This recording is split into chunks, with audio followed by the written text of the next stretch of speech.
시작을 해볼까요? 네. 네. 우리는 어떻게 여기까지 왔을까? 청결표현을 그렇게 하게 된 하지혜입니다. 네.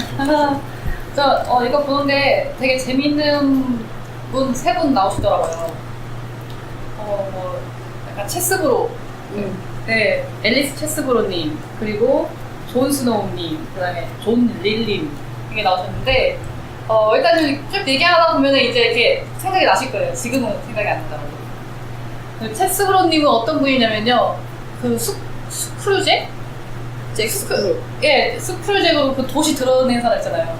건물을 이렇게 들고 예. 건물도 들고 막 구역별로도 이렇게 들고 막 그런 식으로 해가지고 그 하수관을 이렇게 쭉 이렇게 만든 사람, 이렇게 만든 사람이에요. 그분 덕분에 이제 뭐 거리가 되게 막 오물이라든지 뭐 똥 같은 거라든지 쓰레기로 가득 차 있는데 오물이라든지 이런 것들이 이제 거리에서 좀 없어지게 됐죠. 그래서 좀 대단한 사람이라고 생각했어요. 그런 생각을 하는 게.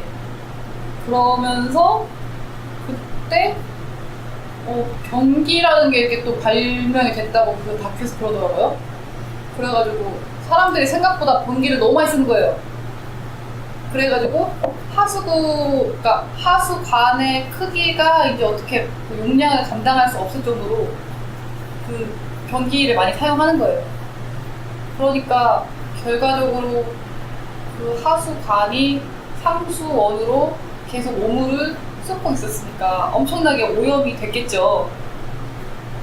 근데 저는 그걸 보면서 그게 사실은 네. 도시화라는 것의 문제점이지 않았나라는 생각이 들었거든요. 왜냐면 시골에서는 오물이라는 것이 분명 그 거름으로 다 쓰이니까 그렇게 재활용될 수 있는 여지가 있지만 도시에서는 그냥 경작지가 좀 멀리 떨어져 있고 옛날에 성이나 이럴 때만 성이랑 성 외 농촌 지역만 하더라도 그 오물을 얻으러 이제 농부들이 성 안에 가서 오물을 받아서 이렇게 뿌리는 게 가능했지만 우리나라에서도 똥장군을 지고 있잖아요. 근데 미국에서 그 규모를 넘어선 큰 대도시가 발생하면서부터 문제가 생긴 게 네, 맞습니다. 맞아요. 그래서 그 문제를 해결해 나가는 과정이 이 다큐 핵심이죠. 처음부터 이렇게 핵심을 말씀하세요. 네. 그래가지고요.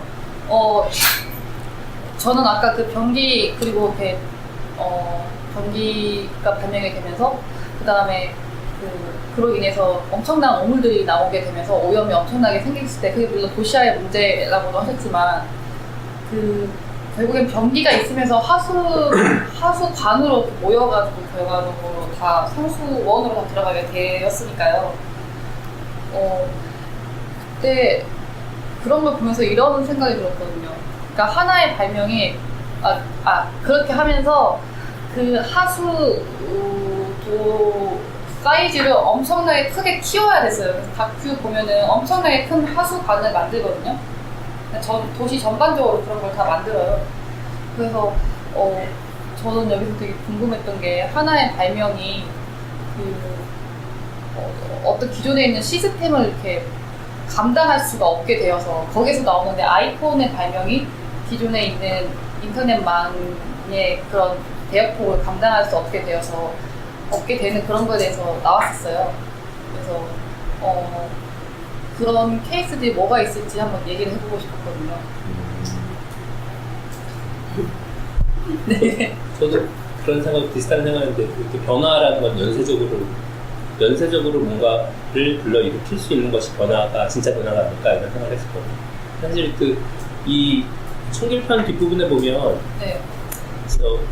그 수돗물의 살균이 물에서 노는 행위를 이렇게 즐거운 놀이로서 사람들한테 익숙해 했고, 그리고 사람들한테 수영장에서 많이 놀도록 하게 하고, 수영장 문화가 수영복에도 영향을 미치고 비키니가 생기고 이렇게 얘기를 하더라고요. 그래서 저는 그 시점 비키니가 생기고 나서 어떤 미용용품의 발전한 그 얘기는 들어서 알고 있었거든요. 근데 그것에 더 거슬러 올라와서 염소 살균이 이런 영향을 했구나. 그 부분에서 약간 놀랬거든요. 이렇게 될 수도 있겠구나. 엄청 재밌었어요. 나비효과처럼 하나씩 네. 다 영향을 받잖아요. 옛날에 교통수단의 발전이 보통 가장 많이 얘기되는 어떤 거죠? 교통수단. 옛날 제가 대학교 때 들었던 그 수업 중에 무슨 과학 사회 뭐 이런 게 있었던 것 같은데, 근데 그 수업 중에 1차 대전은 기차 시간표 전쟁이라는 얘기를 했었던 게 기억이 났거든요. 그러니까 기차가 레일이 깔리고 나서 이제 군대 병력을 이동을 시켜야 되는데 어디에서 전투를 하기 위해서는 그 기차를 타고 이동을 하는 거예요, 병사들이. 그래서 시간표 전쟁이라서 시간표에 맞춰서 만나고 싸우고 이렇게 해서 뭐 그런 게 기억. 그게 이제 여러 가지 기차의 개발이 전투 방식과 어떤 전장과 이런 것에도 영향을 줬어요. 예, 들었었어요. 예전에는 미국 내에 각 주마다 사용하는 시간이 다 달랐었다고. 네. 그래서 한번 기차를 타고 가려고 하면은 주마다 시간표가 다 다르니까 내가 그 기차랑 한번 갈아타려고 하면 엄청나게 헷갈렸다고 하더라고요. 그럴 수 있겠네요. 네. 그건 아마 우리는 이해할 수 없는 그렇네요. 한 나라에서 다른 시간을 사용한다는 것 자체가 난 이렇게 연쇄적인 것도 재밌었는데 그 잭스크루로 건물을 이렇게 들어 올릴 수 있다는 게 난 아직도 안 믿겨요. 저는 그 사람 진짜 대단한 것 같아요. 그게 6,000개를 가능하고 6,000개를 들어 올렸다고 하던데 몇 개 그 사진을 중간에 보여주잖아요. 네. 근데 그게 몇 개인지 상관없이 들어 올리는 순간 건물이 무너지지 않는다는 게 저도요. 그게 너무 신기했어요. 어떻게 그런 생각을 비슷한 다큐에서 저는 건물을, 그러니까 집을 들어오는 거 봤어요. 절벽 옆에 그 저택, 네. 아주 큰 집은 아니었고 아예 집이 있었는데 절벽이 붕괴되기 때문에 그걸 뒤로 물려놔야 돼서 근데 그걸 들어 올려서 내려왔더라고요. 네, 미국은 그런 건 많았던 것 같아요. 집 자체를 들어서 이렇게 이동시키는 거는 많이 봤거든요. 통나무 같은 거 있잖아요. 이거를 이렇게 돌돌돌 돌려가지고 기차 같은 데 실어가지고 기차 혹은 이렇게 큰 트럭 있잖아요. 이런 데 실어가지고 집 자체를 이사시키는 건 많이 봤어요.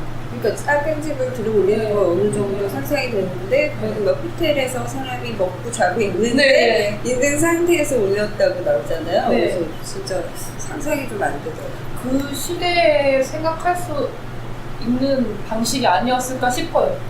저는 도리어 문세경을 보면 그 시절에 지하가 없었구나 이런 생각이 도리어 들더라고요. 지하층이 있었으면 이게 달라지는 상황이 되는데 네.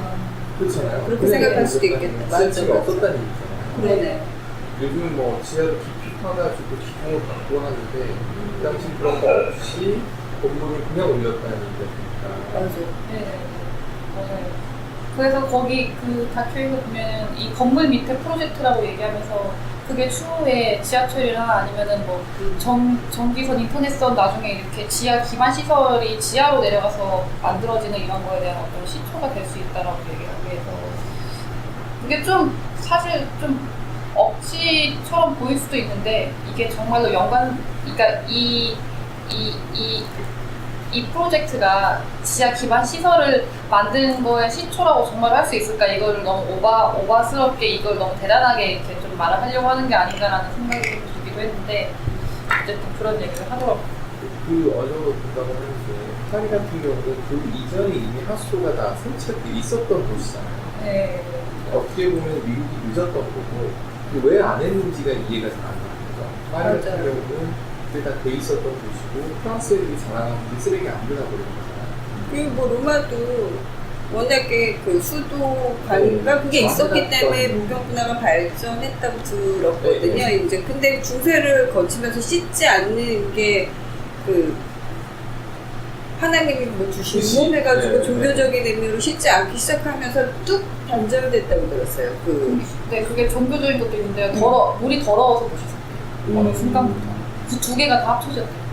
좀 문득 드는 생각인데 그건 아마 통치 체제의 차이가 아닐까. 프랑스 같은 경우에는 일찍부터 이렇게 도시를 설계할 때 왕이 이렇게 도시 설계, 나폴레옹이나 이런 애들이 이렇게 파리를 다시 재구역하잖아요. 근데 이제 미국 같은 경우에는 애초부터 연방 중심으로 해서 약간 권력이 분산, 네, 권력이 좀 분산된 상태에서 뭐 이렇게 지역적으로 이렇게 발전하고 해서 아마 만약에 처음에 계획 도시였던 네, 것이다. 할인을 계획 도시. 일단 그러면 다음 내용으로 좀 넘어가도록 할게요. 저 여기에서 보면은 결국에는 상수원이 오염되잖아요. 그 하수관이 상수원 쪽으로 계속 오물을 내보내니까. 근데 지금 생각해보면 당연히 그런 하수를 상수원으로 내보내면 안 된다라는 걸 알겠는데 그 당시 그 사람들은 그걸 몰랐다라는 거잖아요. 그게 아니라 아마 상수도와 하수도의 개념이 없이 강물을 끌어다가 물을 쓰고 다시 또 그 물을 강물에 버리고 하는 그쵸. 개념이 아직 없었던 거죠. 네. 그래서 그런 거 관련해서, 그러니까 그런 거 관련해서 이렇게 현재 우리가 잘 모르는데 미래의 사람들이 보면 왜 이걸 이렇게 했을까? 근데 현재 우리 잘 모르는 상태에서 우리의 어떤 신체라든지 이런 게 건강이 좀 악화된다라든지 이런 것들이 뭐가 있을지 좀 의심되는 것들에 대해서 좀 얘기해보고 싶었어요. 그러니까 이때 이때 이 하수 오물들을 상수원에 그냥 버림으로써 결국에는 수원지가 되게 오염돼서 그 물을 먹는 사람들이 콜레라라든지 이런 데 되게 질병에 되게 시달렸잖아요. 근데 지금 생각해보면은 그게 이해가 안 되는 행동인데 오물을 상수원에 버린다, 그냥 바로 버리고 또 그 물을 갖다가 바로 쓴다라는 게. 근데 이 영상에서는 상하수도관이 어떻게 그렇게 구비되었는지 나오지가 않고 그 존 스노우라는 사람이 그 물에서 콜레라균이 발생이 됐다. 오로지 걔는 그거에만 관심이 있었다. 이러고 그 다음에 염소로 소독하는 단계로 넘어가서 그 상하수도가 그 시설이 설계되지 않은 게 어떤 영향을 끼치고 어떤 단계로 그 상하수도 시설이 설계됐는지는 설명이 없어요. 네, 없죠. 네. 저도 찾아봤는데 이렇게 딱 많이 찾아볼 수는 없었어요. 네. 그래서 균이라는 것 자체를 발견한 게 얼마 안 되잖아요. 제가 이 1900년대 넘어가면서 균이라는 게 존재하는 걸 알기 시작했던 걸로 알고 있고, 그리고 또 하나는 제가 어디서 건축한 사람한테 얘기 들었는데 화장실에 있는 저 팬이 목적이 뭐냐? 환기. 환기 아니야? 그러니까 뭘 환기하냐? 똥냄새? 아니에요? 아니더라. 아 그래요? 설마 염소예요. 염소. 염소예요? 수돗물에 염소가 들어가 있잖아요. 그거 나오잖아요. 이 염소가 락스를密閉된 공간에서 쓰게 되면 기절할 수 있다고 하잖아요. 그것 때문에 특히 뜨거운 물이 나오게 되면 그래서 염소가 빨리 기화하면서 진짜? 죽을 수 있어요. 진짜 그래서 위치를 가만히 보면 변기 위에 있지 않고 샤워 부스나 욕조 위에다 있어요. 가만히 생각해보니까 그렇더라고요. 무식은 아닌데? 그러니까 아파트들이 그래요. 그러니까 일반 가정집 같은 경우는 그냥 창에 이렇게 달려있는데 마음대로 나가요. 아파트들은 보면은 변기 위에 있잖아요. 변기 조금 있잖아요. 앞쪽으로 이렇게 있어요. 예, 욕조나 이런 쪽에 달아두는 거 염소 때문이에요. 그러니까 아까 말씀하신 연결되는 게 있어요. 근데 무슨 든 생각이 진짜 그 염소 수돗물을 막 마셔서 그 염소가 신체 내로 들어가면 안 좋은 것들. 근데 그에서 농도가 있죠. 적당한 농도가. 어느 정도 농도가 넘으면 못 쓰고 그런 신체에 위해가 될 수 있다. 근데 우리 그걸 보면서 저는 딴 생각이 들었는데 적절하게 우리 몸을 소독해주지 않을까? 장내 세균을 적절하게 소독해주지 않을까? 소독까지는 모르겠는데요. 제가 꽃꽂이를 배웠어가지고 꽃병에 염소를 약간 넣으면 꽃이 굉장히 오랫동안 살아요. 락스를 그 하루 이틀 만에 그냥 물에 하면 시들거든요. 네. 근데 그 락스를 조금씩 한두 방울 넣어서 계속 물을 갈아주면 한 일주일 이상 가요. 되게 신기하네요. 신기하죠? 죽을 것 같죠? 그럼 생명체한테 좋은 그러니까 적절한 농도는 좋은 게 아닐까 하는 생각이 제가 들었어요. 애매한 게 사실 뭐 항생제나 이런 것도 다 마찬가지거든요. 그 적절한 농도를 주는 거예요. 몸에서 적절한 농도가 유지되도록. 뭐 여러 가지가 있는데 일부의 기전은 그래서 이제 그 염소는 우리 몸을 적절히 소독할까지의 염도는 어렵겠죠. 더 많이 마셔야 돼. 근데 그러면 이제 다른 문제가 되겠죠. 다른 문제가 되겠는다니까요. 맞습니다. 그런 문제가 되겠죠. 그러니까 그럼 농소라는 문제가 다 그런 것 같아요. 그러면은 존일의 정부 허가 없이 그냥 20만 명이 사용하는 수돗물에 염소 이렇게 넣었던 사람 있잖아요. 주기적으로 넣었던 사람. 그 사람은 정말 목숨을 걸고 테스트를 한 거네요. 그 적절한 양이라는 거를 계속 찾는 게 어려웠을 거 아니에요. 그 사람 테스트 중이었으니까. 그리고 깜짝 놀랐어요. 이게 성공했으니까 말이지. 집에서 희대의 희대의 성공바가 됐잖아요. 시리얼 킬러인 거죠. 잘못했다가.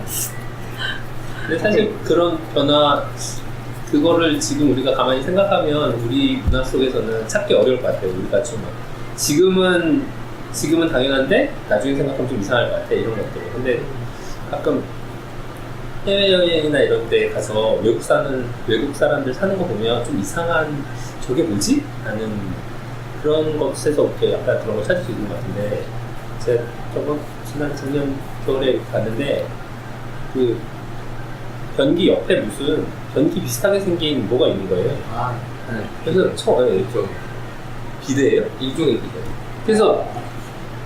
그래서 나는 그게 뭐냐고 물어봤는데 비데냐고 물어봤어요. 근데 아니라고 발을 씻는 거라고 하더라고요. 발? 네, 그래서 그런가? 그런 생각이 들고 그러니까 변기 옆에 무슨 호수가 달려 있어요.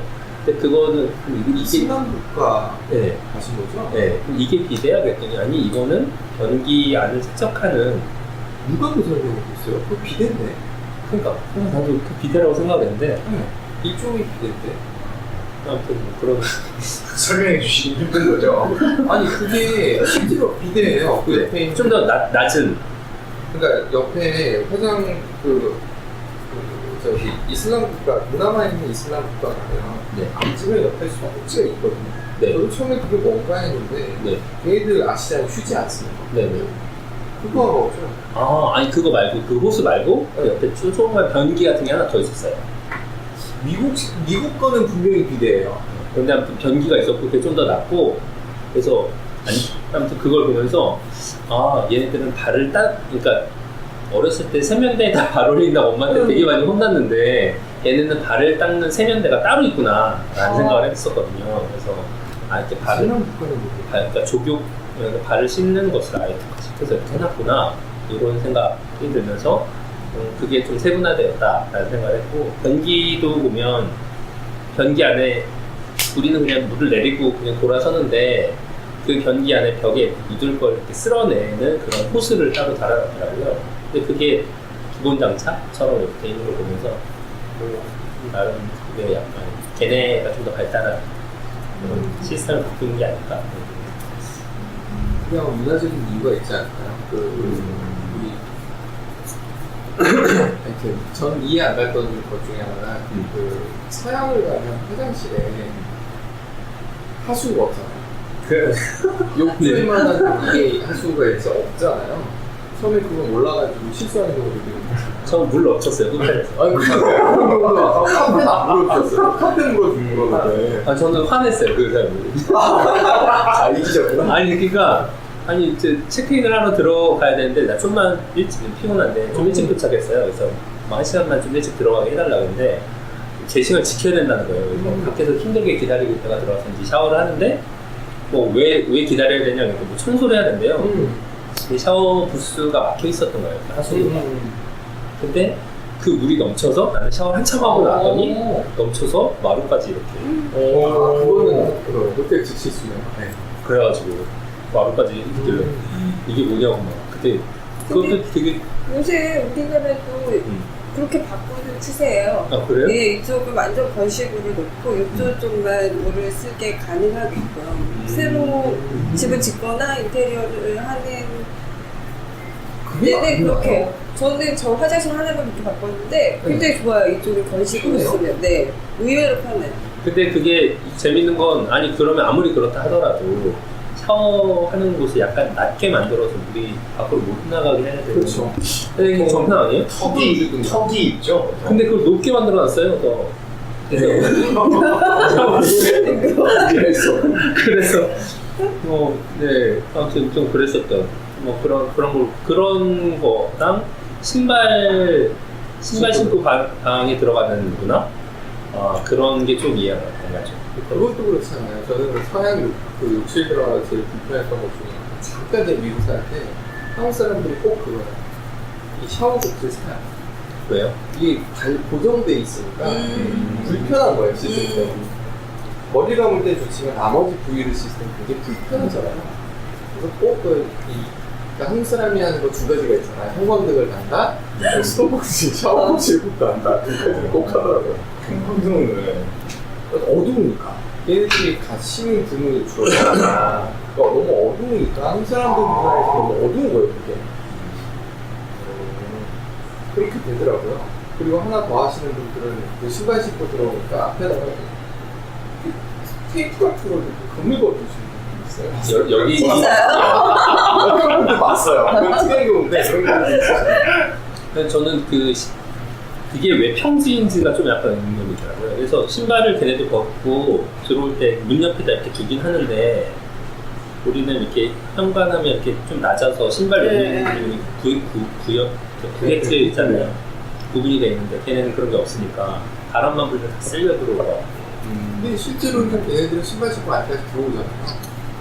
아 그리고 그러고 보니까 약간 그 방범에 대한 개념에서 걔네 어떤 문 시스템 중에 어떤 열쇠를 3번을 돌려야 잠그는 시스템을 본 적이 있거든요. 그거는 좀 약간 신기해요. 우리는 한번 이렇게 철컥하면 열리는데 이걸 돌리고 돌려야 이것을 한번 잠글 수 있고 뺄 수 있고 약간 그렇게 돼 있었어요. 그러니까 보통 한 번 돌리는 거는 이렇게 뭔가로 이렇게 하면 열리는데 여러 번 돌리면 그런 약간 그 푸는 게 좀 약간 어려울 수 있겠다는 생각이 들어요. 그런 걸 보면서 이런 거는 좀 이 부분이 좀 발전했구나 뭐 이런 생각이 들어요. 근데 미국도 신기한 것 중에 하나가 안전한 곳이고 주택가에 뒷문은 문이 열려있다. 뒷문 열어놓고 살더라고요. 되게 신기했어요. 그것도 신기했어. 대도시는 대부분 못 그러는데 중소도시 중에 안전한 데 가보면 뒷문 열려있어요. 불러 들어오세요. 늘 그런 식으로 얘기하더라고요. 우리나라 시골처럼. 네, 좀 그렇더라고요. 도둑이 없는 건지 늘 열려요. 제 동생이 공주에 사는데 놀러 갈 때마다 문을 열면 그냥 열리거든요. 아, 그런 느낌인 거죠. 그런 느낌. 야, 너 왜 문을 안 잠그고 살아? 아니 괜찮다고 이런. 보호가 없어요. 아니 문은 다 있는데 그렇죠. 이렇게 열면 현관문을 왜 안 잠그는지. 열어놓고 살 수가 없는데 도어랍니다. 하여튼 약간 그런 그 안전에 대한 개념이라던가 그런 게 약간 돌아다니면서 약간 차이가 있는 것 같아요. 근데 청결 문제 같은 경우도 이게 왜 후퇴 있는지가 너무 신기한 거죠. 로마 같은 경우는 그렇죠. 굉장히 수돗물이나 이런 거에 대해 신경을 많이 썼고 목욕하는 것도 신경을 썼고 근데 그게 저는 각자 그거잖아요. 아까 그 한 얘기 중에 뭐 신성 몸에 대한 그런 것도 있지만 오히려 그 금욕적인 그런 문화로 바뀌었기 때문에 목욕이라는 것에서 목욕이라는 문화는 약간 쾌락과 연결돼요. 네. 그러니까 워낙에 그 목욕 문화가 발달하면서 그 목욕탕에서 매춘이니 뭐 이런 것들이 되게 성행을 하고 그래서 특혜적인 게 많으니까 금욕적인 거랑 또 관련은 있을 것 같아요. 그래서 아마 되게 착하게 발전했대요. 그래서 남녀 분리 시켰잖아요.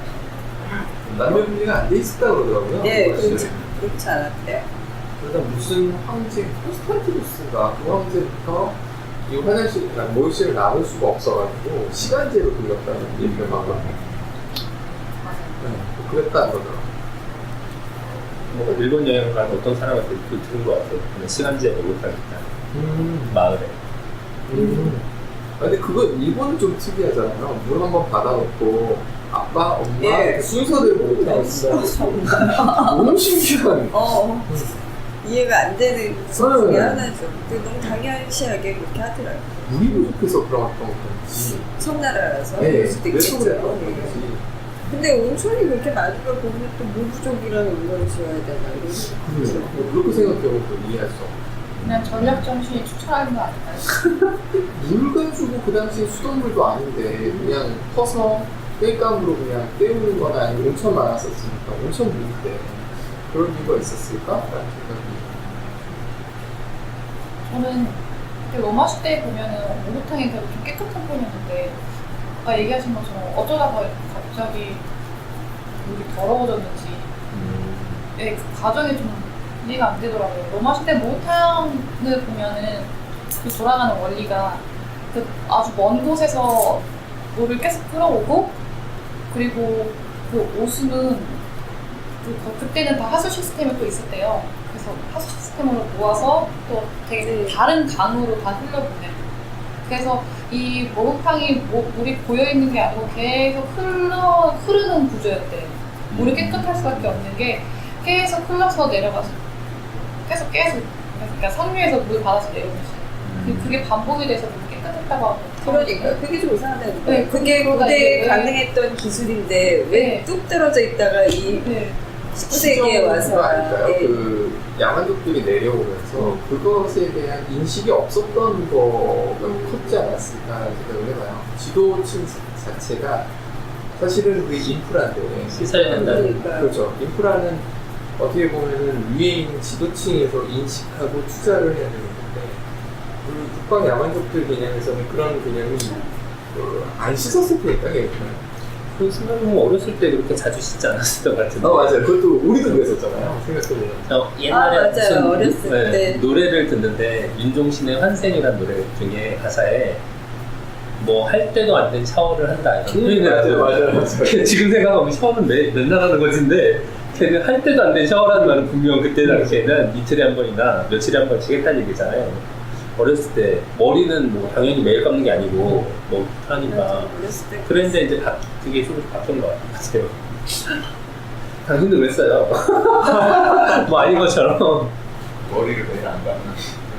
전 그것도 재밌었어요. 콜레라 수치 확 떨어지는 거. 수돗물. 우리나라도 그랬다는 걸 들었거든요. 그러니까 수돗물이 공급되면서 우리 사람 평균 수명이 급속도로 올라갔다.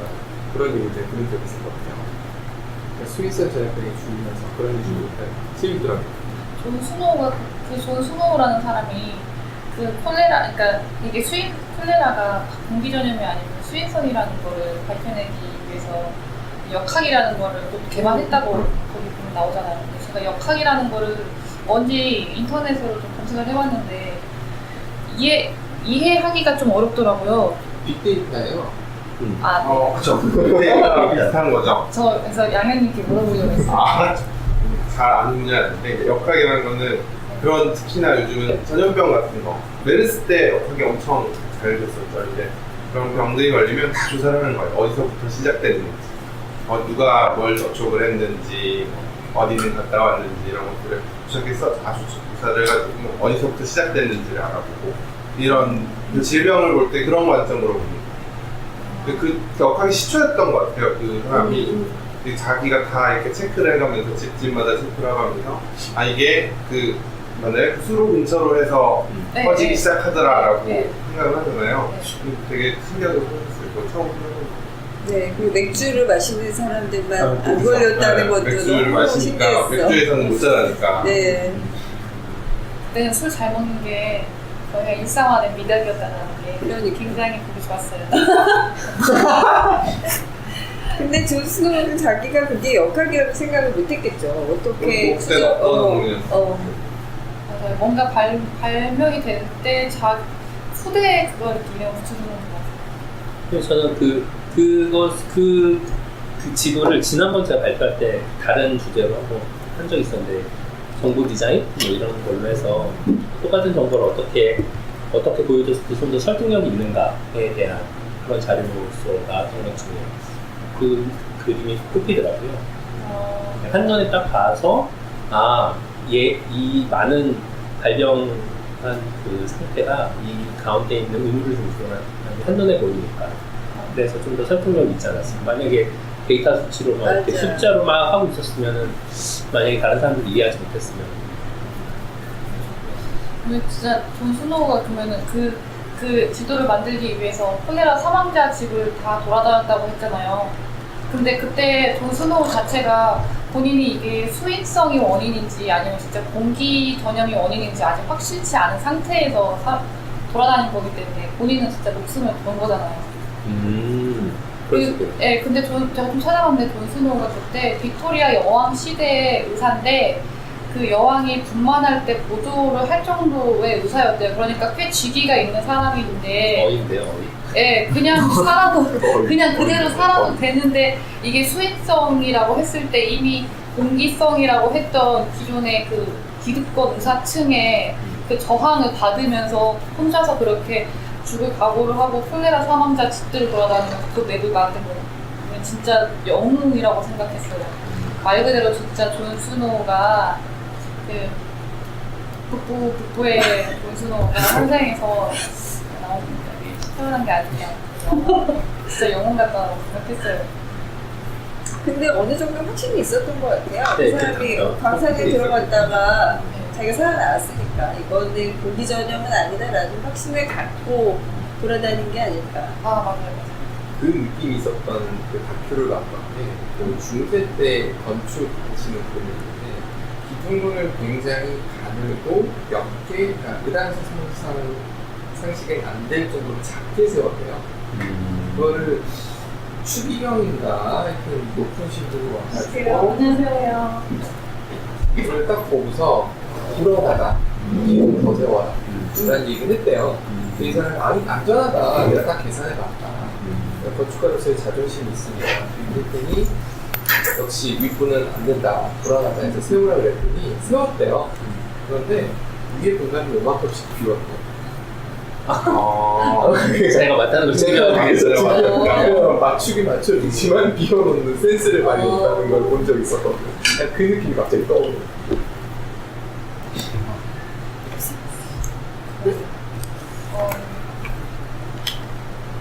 네, 그러면은 지금 콜레라까지 했고요. 그 다음에 아까 그래서 이후에 염소 투여한 내용도 다들 같이 이렇게 얘기를 해가지고요.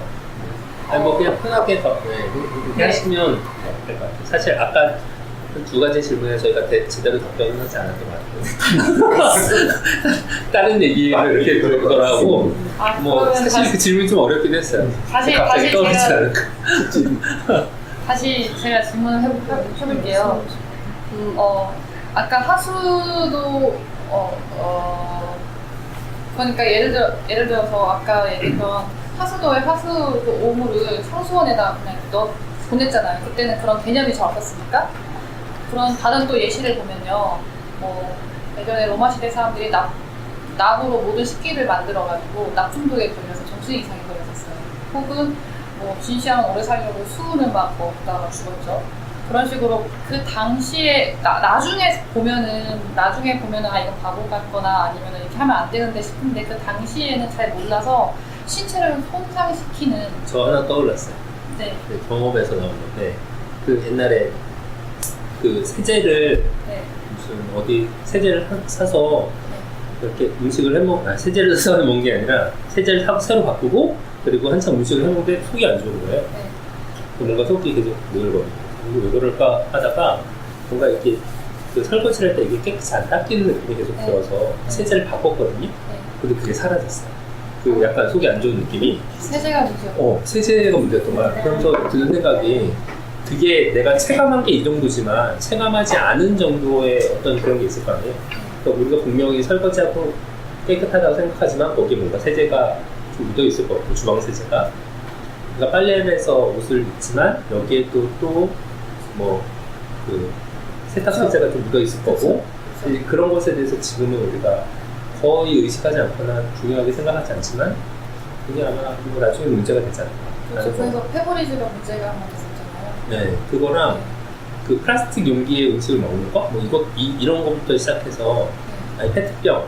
옛날에는 오렌지 주스는 대부분 병에다가 팔았는데 그것도 이제 다 없어지고 벨모트 가끔 그 비싼 200원짜리 병도 비쌌던 갖다 이렇게 팔 때 근데 지금은 그런 게 싹 없어지고 다 페트병으로 바뀌고 그리고 플라스틱 용기 사용하는 게 너무 당연하게 돼 있잖아요.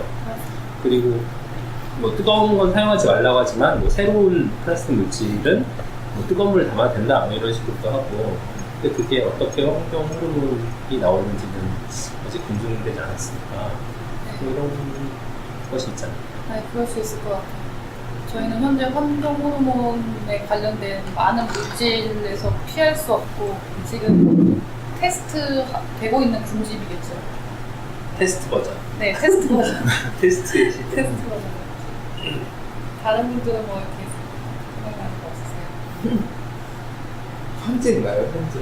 네, 현재 그 미래 사람들이 봤으면 미래 사람들이 현재를 봤을 때 바보 같아 보이네. 네, 바보 같아 보이거나 혹은 아, 저렇게 하면 안 되는데 또 하나는 뭐라 같은 전자파. 아 전자 전자파 중에 뭐 휴대폰에 대해서 그건 한참 나왔었잖아요. 네. 휴대폰 말고도 와이파이 신호 네. 뭔가 네. 이런 것들이 아니면 그 기계에서 나오는 네. 전자파에 대한 게 약간 관련이 있을 것 같아요. 저 이상하게 컴퓨터 켜놓으면 정신이 좀 산란해서 그 귀를 정말요? 네. 그러니까 거의 펜데스 같은 느낌이다 사실 전자파는. 모니터 이렇게 오래 보고 있으면 펜데스. 이렇게 머리가 약간 멍해지고 그래서 뭔가 조치를 취하는데 귀를 이렇게 막고 있으면 좀 나아지거든요. 진짜. 눈 감고 혹시 선풍기 켜면 좀 어지럽거든요. 평소 달고 그런 거 있어요? 그러면 그 요새 헤드폰 알아보고 있는데 네. 그 노이즈 캔슬링 네. 이런 기능이 있대요. 그거는 어떤 전파를 네. 밖에서 나오는 소리의 파동에 같은 파동을 써도 그거를 어떻게 상쇄해서. 무효화시킨다는 그런 건 같아요. 아, 그래서 저는 3M 귀마개를 항상 갖고 다니던가 아니면 아니 그게 아니라 왜냐면 그것도 어떤 컴퓨터잖아요. 그러니까 아무튼 뭐 그런 소음이나 그 소음의 영역을 벗어난 가청 영역대를 벗어난 주파수에 사람들이 그 영향을 받는 것을 분명히 있어요. 원리가 궁금하신 거예요? 아니면 아니 이제 어떤 기계적인 거가 나한테 해답이 될 수 있을 걸로. 아니요. 그런 그게 그게 도움이 되지 않을까? 그런 게 뭔가 되게 산만하다고 하시니까 그런 기계적인 원리로 소음을 상쇄시킬 수 있지 않나. 그렇다면 그게 적용이 될까? 이게 기계적인 방법으로 그거를 무효화시키는 거니까. 이건 좀 이상한 얘기인데 인터넷에서 그 전자파에 한번 꽂힌 적 있어요 제가. 그래서 그걸 한참 찾아봤었거든요. 그랬더니 뭐 그런 그 어떤 이상한 사람이 블로그에 한참 그 정부에서 우리에게 전자파를 쏴서 아 음모론 행동을 조절을 해서 강화 셀리 그런 느낌 있잖아요. 영화이 그게 나서 그런 걸 하고 있어 막 이런 그런 걸 막 적어놓은 사람이 있더라고요. 네. 그래서 전자파 차단 천이 있고 커튼 네. 이런 걸 이용해서 집을 보호하고 그게 그것도 있잖아요. 뭐지? 달마. 사진이 한쪽으로 수맥을 차단한다고. 그래. 그런 얘기 많이 나왔었죠. 예. 너무한다. 되게 귀신을 쫓는 일도 아니죠. 근데 반대로 나중에 그게 뭔가 효과가 있는 게 밝혀지면 아 그렇겠네요. 역으로? 네, 그렇지만 기운 같은 거가 발견돼서 예전에는 막 전자파를 엄청 신경 써서 사람들이 막 컴퓨터 모니터에 다 뭐 붙어있고 그거 그 앞에 무슨 화분 갖다 놓고 맞아. 무슨 아무도 안 그러잖아요. 잘 때 항상 침대한테 핸드폰 두잖아요. 이거 쓴데. 이거는 심지어 얼굴 붙이고 둥그는데.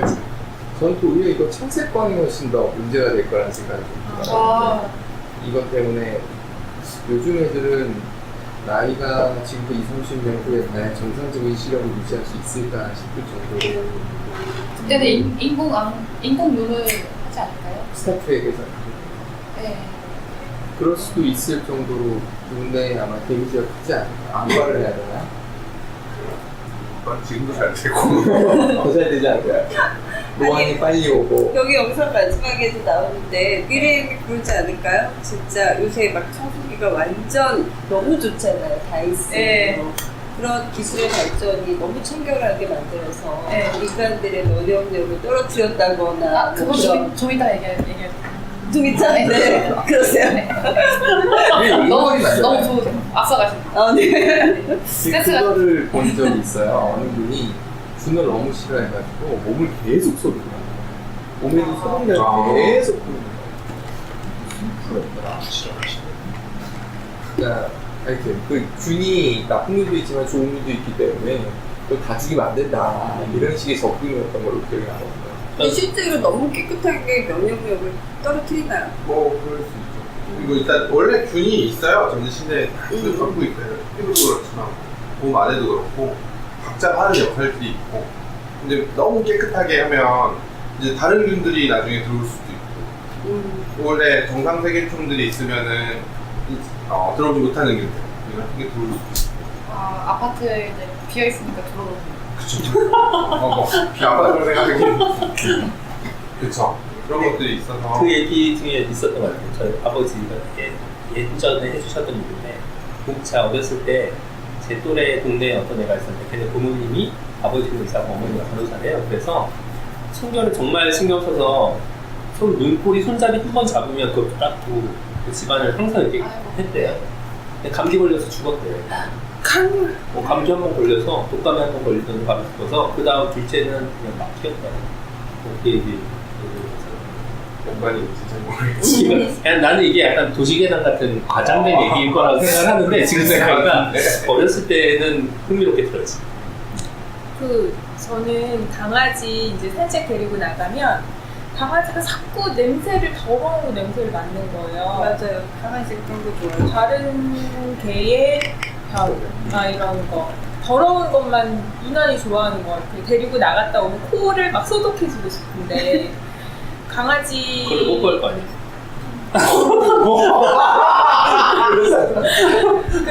근데 강아지가 우리를 볼 때 그러지 않을까요? 야 쟤네 인간들은 너무 깨끗하게 살아서 배탈도 났네 막 이렇게 막 아무거나 주워 먹어도 잘 안 아프잖아요. 아 그거는 최근에 제가 읽은 기억이 있는데 그 원래 개들이 다른 뭐의 분변을 먹는다 뭐 이거는 자기한테 어떤 미생물을 충족시키기 위해서 뭐 하는 행위가 이런 식으로 우리는 그건 안 먹잖아요. 그러니까 우리는 왜 장이 그런 굉장히 얘기가 안 좋으신 분한테 다른 분의 병을 먹는 있어요. 걸 이식하는 변 이식하는 게 실제로 그 치료도 써요. 네. 치료. 그러니까 그게 이제 단순히 장이 안 좋은 이런 것보다는 증명된 거는 항생제를 많이 쓰거나 이러면 잡내 정상 세균총이 다 죽어버리는 수가 있어요. 다 죽진 않겠지만 아무튼 필요한 정상 세균총들이 많이 없어져서 안 있어야 될 애들이 많이 없어지는 거예요. 많이 생기는 그런 장염이 있거든요. 올해 병원에 입원했으면 생기는. 근데 그런 게 너무 심할 경우에 보통 이제 거기도 다른 항생제를 쓰는데 그게 너무 심하거나 안 들을 경우에는 분변을 넣어주기도 해요. 갈아서. 진짜요? 내시경 같은 분변은 누가 제공하는 보통 이제 건강한 가족들이 제공해주는 게 좋다 그래요. 제가 본 다큐에서는 그것을 약간 하면서 제가 직접 갈아서 줘보기도 했어요. 먹이진 않고요. 내시경으로 안에 싸줘요. 먹이진 않고. 먹이는 좀 못하지. 장내시경 같은 걸로 들어가면서 안에다 위에서 누구한테요? 환자가 그래서 그게 실제로 있는 치료법이에요.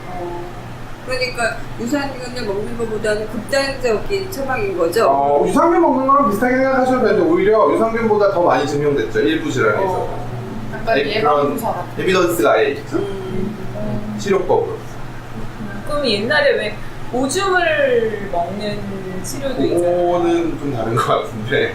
그 근데 민간인 오줌은 깨끗한 거예요. 우리가 오줌 지저분하다 생각하잖아요. 균 입장에서 보면 무균인 거예요. 그래요? 무균인 거예요. 기본적으로 잘 깨끗하게 받았으면 그 이제 소변을 보는 과정에서 이제 주변에 있는 분들이 묻을 수는 있지만 기본적으로는 깨끗한 거죠. 근데 생각할 때 오줌은 배설물이고 그 대변은 그 소화된 그 과정에서 나온 부산물이 있는 거잖아요. 그렇죠. 그건 그렇죠. 근데 왜 변에는 그 세균이 많아요? 이렇게 그거를 딱 이렇게 말씀드릴 수는 없을 것 같은데 이렇게 생각해 보면 돼요. 소화기관은 여기서부터 여기까지 뚫려 있는 거예요. 내부 기관이라고 보기 좀 어려울 수도 있어요. 어떻게 보면 우리 몸 중에서 균이 많이 살고 있는 중에서 소변은 양분에서 수분을 걸러낸 거예요. 신장에서 아주 깨끗한 거 계속 우리 몸 안에만 있는 거예요. 그죠? 그래서 소변은 기본적으로 무균이라고 봅니다. 신기하다. 그럼 소변을 아까부터 계속 알죠? 깨끗하게 받아서 먹으면 건강에 이제 균의 문제는 없겠지만 이제 결국 이제 암모니아 이런 것도 있으니까 뭐 모르겠어요. 그거는. 터널 화장하고 아. 거기 소변 먹는 거 나오잖아요. 거기서 아까 말씀하셨던 그 아모니아 같은 그거는 말리고 먹으라고 뒀다가 먹으라는 얘기잖아요. 그럴 수도 있겠네요. 실제로 백석이라는 시인의 동료부라는 시가 있어요. 어린아이의 그 아침 소변을 받아서 계속 마셨다는 시거든요. 그게 민간요법으로 되게 많아요. 이게 건강에 좋지도 건강에 나쁘지도 좋았다면은 되게 이제 연구가 많이 되고 이랬을 텐데 사실 나온 연구도 별로 없고 그죠. 사실 되게 쉬운 거잖아요. 소변을 먹는 거 별로 어렵고 돈 드는 일이 아닌데도 나온 게 별로 없고 빨래를 썼잖아요. 배변보다 훨씬 쉽잖아요. 맞아요. 옛날에 네. 비누가 발명되기 전에는 소변으로 예, 예. 알칼리성이라는 그럼 빨래에서 빨래하고 나면 아니, 소변 물로 한번 해먹겠죠. 설마. 그렇죠. 그렇죠. 냄새가 있는데. 그러면요 각자 청결의 기준이 다 어느 정도라고 생각하세요? 그러니까 뭐 그 기준이라는 걸 말하기가 되게 어려운데 뭐 예를 들어서 뭐 나는 한 3일 동안 안 씻어도 거기까지는 청결하다고 생각해. 혹은 나는 음식이 떨어졌을 때 3초 안에 먹으면 그런 얘기 있잖아요. 3초를 뭡니까 이거? 이거 뭔 소리야? 나는 8초, 우리 동네는 8초인데. 3초.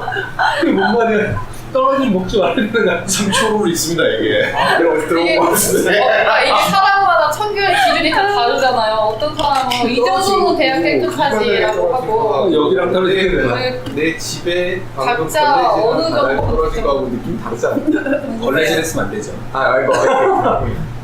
나 지금 그런 경험을 어렸을 때 고등학교 때 많이 생각했거든요. 그 친구네 집에 놀러 갔는데 친구네 집에는 그 어머니가 일을 하시고 아버지는 회사 가시고 어머니가 가게를 놓으시고 할머니가 집안일을 좀 하세요. 그래서 이렇게 무슨 뭐 스위치 버튼 이런 데 가면 손때가 까맣게 묻어 있는 거예요. 우리 집은 그러지 않은데? 이러면 그걸 보고 그 같이 걔네 집에서 밥을 먹으려면 숟가락에 물 얼룩이 이렇게 있고 뭐 컵 바닥에 이렇게 얼룩이 있고 막 이런 걸 보면서 약간 그 다르다라는 걸 느꼈어요. 우리 집 기준과 얘네 집 기준이.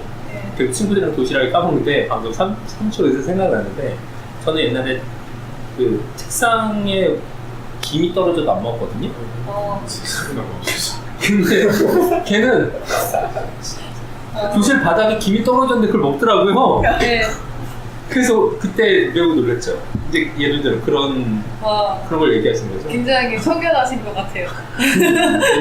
옛날에 그랬어요. 근데 아무튼 그런 상황에 따라서 달라지지 않나. 제가 기억하는 것 중에 하나는 설악산을 등반을 하다가 중간에 밥을 해 먹어야 되는데 씻을 수 있는 상황이 아니었어요. 코페를 휴지로 닦은 다음에 거기다 다시 밥을 해요. 그러니까 그게 상황에 따른. 그게 저번에도 한번 말씀드렸지만 어렸을 때는 그런 거에 되게 민감해서 전 비누도 따로 쓰고 했었는데 되게 친구들 사이에서 그러니까 제가 여드름이 되게 많이 나서 그 아무 비누나 쓰면 안 됐었고 뭐 이런. 근데 지금 생각해보면 씻는 방식에도 문제가 있었던 것 같아요. 아마도. 그래서 제 비누 따로 하고 막 수건을 학교에 갖고 다니는데 친구들이 빌려달라고 하면 안 빌려주고. 남자애들은 학교 수건을 들고 다녀요? 그런데 빌려주고 아니라 학교에 수건을 가져간 게 이상한데 학교에 하루 종일 있잖아요. 하루 종일 거의 밤 11시까지 있는데 그래서 씻고 그래 본 적이 있는데 세서 나는 항상 쿠션과 쿠션에 수건을 넣고 아무튼 그랬어요. 근데 이제 진짜. 대학교 들어가서 대학교 때 미생물학을 배우는데 미생물학을 배우고 나니까 온천재다 미생물인 거예요. 너무 더럽고 그냥 그 처음에 그 샬라에다가 미생물을 배양하는 실험을 하거든요. 배양하는 실험을 할 때 니들 이거 할 때 미생물을 구해다가 이렇게 스트리킹이라고 이렇게 긁어다가 며칠 놓으면은 얘들이 잘한다. 미생물은 어디서 구해요? 그러면 그냥 아무데나 긁어봐 다 있어. 이러면서 책상을 긁어도 있고 창문을 긁어도 있고 손만 이렇게 긁어도 손을 이렇게 짐을 찍어도 있고 다 있다는 거예요. 내가 아무리 그렇게 깔끔한 짓을 해도 소용이 없구나. 그때부터는 점점 더러워지기 시작해서. 미생물에게 항복. 네. 사실 씻어도 남아있는데요. 그런 게 변한 것 같아요. 지방마다 또 다르고 개인마다 한 지방에서 개인마다 청결의 기준은 다 다르잖아요. 네. 그래서 네. 어떠세요? 우리 한 가지 예를 들자면 우리 시어머니들이 이제 두 분만 사시니까 최근 일이라 저는 시댁 가면 일단 청소부터 해요. 그러니까 근데 시어머니가 처음에 되게 기분 나빠하셨어요. 자기를 더럽다고 여기고 그래서 이제 근데 도저히 잘 수가 없는 거예요. 막 이렇게 내 눈에 먼지가 보이니까 있어야 되는데 어떡해요. 그래서 이제 말씀을 드렸죠. 그래서 이제는 기분은 안 나빠하시는데 시어머니 그냥 이렇게 네 기준에서는 더러워 보이는데 사는 사람 입장에서는 별로 더럽지 않다고 이런 정도는 얘기하시는 거예요. 가자 이제 좀 그거부터 하는 거예요. 근데 이해는 하죠. 머리로 두 분 사시니까 매일 청소하실 수 없고 우리 온다고 치우긴 하는데도 그러니까 저랑 기준이 다른 거예요. 저도 이렇게 일단 먼지가 있으면 못 자니까 내 집에서는 보여도 안 잘 거예요. 그러니까 그런 집에서 공간에 따라서도 달라지고 집 안에서도 좀 제일 까탈스러운 편이에요. 그러면 이렇게 정리정돈이 먼지가 좀 있어도 정리정돈이 잘 되면 괜찮은 사람과 네. 정리정돈이 좀 잘 허투루돼 있어도 먼지가 있으면 안 되는 사람이 있잖아요. 어느 쪽이세요? 저 둘 다예요. 그래서 그러니까 아이들 방을 아예 이제 보지를 않으려고요. 애들이 있을 때 거기를 보면 일단부터 치워주지 않아도 될 나이가 되면서부터 지들이 치우는데 이제 그 방을 들어가면 일단 머릿속이 막 뒤집히니까 일단 보지 않으려고 하고요. 제가 있는 공간은 눈 감고도 어디에 뭐가 있는지 그걸 좀 중요시하는 매일 청소기와 물걸레질 발바닥을 지금은 하세요? 못하죠. 근데 이제 집에 일 안 할 때는 되게 청소에 집착하는 편이었어가지고 청소와 제자리 약간 강박이 있는 것 같아요. 저희 아버님 좀 저런 스타일이에요. 네, 글쎄요. 힘들어요. 피곤하게 자녀로 어떠세요? 사는 건 되게 힘들어요. 어떠세요? 전 거의 씻는 건 조건이 있어야 씻어요. 나갈 때 씻고요. 운동하고 나서 씻어요. 안 나가면은 며칠이라도 안 씻어요. 면도는 특히나 잘 안 하는 편이라서 면도는 일할 때 말고는 거의 안 하는 편이거든요. 일하고 출근할 때 빼고는 면도를 거의 안 해요. 학교 갈 때? 네, 학교 갈 때. 근데 얘기 들어보니까 제가 좀 이상하다는 생각이 드는데 저도 요즘에 조건부로 씻는 거에 공감을 하거든요. 근데 네. 이제 어디 호텔 같은 데 가면 욕조가 있잖아요. 그럼 욕조를 저는 빡빡 닦아요. 호텔에서요? 그래서 사실을 믿을 수 없거든요. 그래서 욕조를 막 닦고 내가 거기서 뭘 하려면 미생물 있다니까요. 아니 그래도 그 기분이 그럼 미생물이 아니라 화학약품이라서. 그래서 저 돌리는 근데 화학약품이요? 뭐 호텔 화학을 가서 욕조를 쓰세요. 네. 혼자 가시는데? 혼자. 아, 왜냐면 그게 선택 기준 중에 하나였어요. 방을 구할 때. 집에는 욕조가 없으니까. 그래서 그럴 수도 있고. 그래서 아무튼 이수연 그런 게 있네요. 어떠세요? 어머니는 워낙 깔끔하신 스타일이셔가지고 깨끗한 상태로 써왔었는데 천안을 만지게 되더라고요. 언제 만져요? 적응하기 굉장히 힘들었는데 지금은 이제 중간쯤이지. 아주 깨끗한 것도 아니고 좀 아주 지저분한 것도 아니고 그러면 샤워는 하루에 몇 번 하세요? 샤워는 찜찜해서 하는 거 같아요. 어릴 때 우리 자주 안 했던 것 같은데 더러운 사람이 행복한 기준이 높은 것 같아요. 더 행복한 것 같아요. 스트레스를 안 받는 거. 네. 스트레스 안 받는 거. 아니 사실 그러니까 전 친구들이랑 밥 먹을 때 이를테면 국에서 뭐 파리가 나왔다든가 그냥 치워내고 먹거든요. 굳이 종업원을 부르지 않고 그냥 덜어내고 먹어요. 파리 드세요. 저는 팔이 나왔어요. 아니 뭐 수준이 있는데 이 정도 이런 느낌은 아니면 쌀알보다 적은 정도 수준이면은 그냥 건져내고 먹는 수준이거든요. 바퀴벌레 이런 거 나오면 저도 못 먹죠. 네, 왜 대체적으로 그러니까 그럴만한 게 이를테면 날파리라든가 이런 거는 그러니까 조리사가 컨트롤하기 힘들 정도로 그러니까 걔네들은 자연 발생하는 애들이잖아요. 거의 그냥 공기 중에 입자로 그냥 부화하는 정도 수준이잖아요. 걔네들은 그냥 원래 그냥 있는 거라서 이렇게 걷어내고 먹거든요. 또 시골 같은데 이렇게 장터 같은데 보면은 그 빵 같은 것도 밖에 내놓으면은 그냥 들러붙는 그러니까 날파리들이 그냥 들러붙어요. 안 사 먹지. 저는 그러니까 그게 그러면 개인치야 하나요. 근데 공연을 볼 수가 없잖아. 개인차죠 개인차. 혹시나 이제 이런 분들이랑 가면은 조그만한 정말 작은 날파리도 국에 들어가면 일단 좀 오래 부르시거든요. 동남아를 가면 되게 불편해지잖아요. 그렇게 되면 거기가 그냥 벌레 천국인데 어디요? 동남아 쪽은 벌레 천국이 아니고 예를 들어 이제 그걸 이렇게 봤을 때 이거는 살균이 돼서 먹을 수 있다. 끓인 거, 끓인 음식 이런 건 먹을 수 있지만 같이 그냥 끓여졌는데. 그건 상관없어. 그건 끓여졌기 때문에 살균이 되었다라고 보는 거고. 단백질보다. 그건 이제 단백질화 된 거지 이미. 근데 이제 부어놓고 이제 한참 방치되어 있는 것은 이제 새로운 뭔가 도포되었다 미생물이. 그래서 어떠세요? 저는 그 강아지 키우면서 많이 보이지 않는 그 더러움 이런 거는 좀 많이 참을 수 있게 된 것 같아요. 왜냐면 걔네들은 뭐 신발을 신는 것도 아니고. 근데 강아지한테만 관대해요. 그래서 아이들한테는 관대해질 수 있는데 강아지한테는 그 청결에 대해서 매우 관대해지더라고요. 반려동물들이 보통 털 많이 날리잖아요. 네. 저는 안 키워봐서 잘 모르는데 혹시 식사하시면서 발견되는 경우는 없나요? 많죠. 참 네, 많아요. 있어요. 많아요? 다른 분들은 없으면 같이 드시는 거 아니에요? 못 본 척 하시는 거예요? 먹다가 이렇게 막 뱉고 이런 거 없어요. 그런 적 없는데. 왜냐면 종이 좀 이렇게 장모종들은 나올 거예요. 근데 제가 키우는 거는 푸드라고 아마 말티즈인데 푸드라고 믹스인 것 같아요. 푸드는 털갈이를 안 하거든요. 얘도 털갈이를 안 하는 편이라서 그런 적이 거의 없고. 그 털은 그럼 어떠세요? 먹어요? 먹지. 이게 그냥 먹는 그러니까 이를테면 식사하다가 반려동물의 털이 나왔으면 버려요. 저는 일단 고양이를 일주일에 한 번씩 맨날 목욕을 시키거든요. 일주일에 한 번씩요? 고양이를요? 목욕이 돼요? 고양이는 목욕 그렇게 자주 안 고양이 키우세요? 옛날에 키울 때 목욕을 그렇게 일주일에 나온 적이 있다고 하시니까. 그러니까 그런 거 이렇게 덜어놓은 거 없어요. 물론 빨간 먹을 때도 그렇게 예민하게 하진 않아요. 근데 이제 환경에 따라서도 변해요. 일하기 시작하면서부터는 안 참으면 내가 너무 피곤해지니까 참겠대요. 더러운 거. 참는 거지, 근데. 참는 거죠.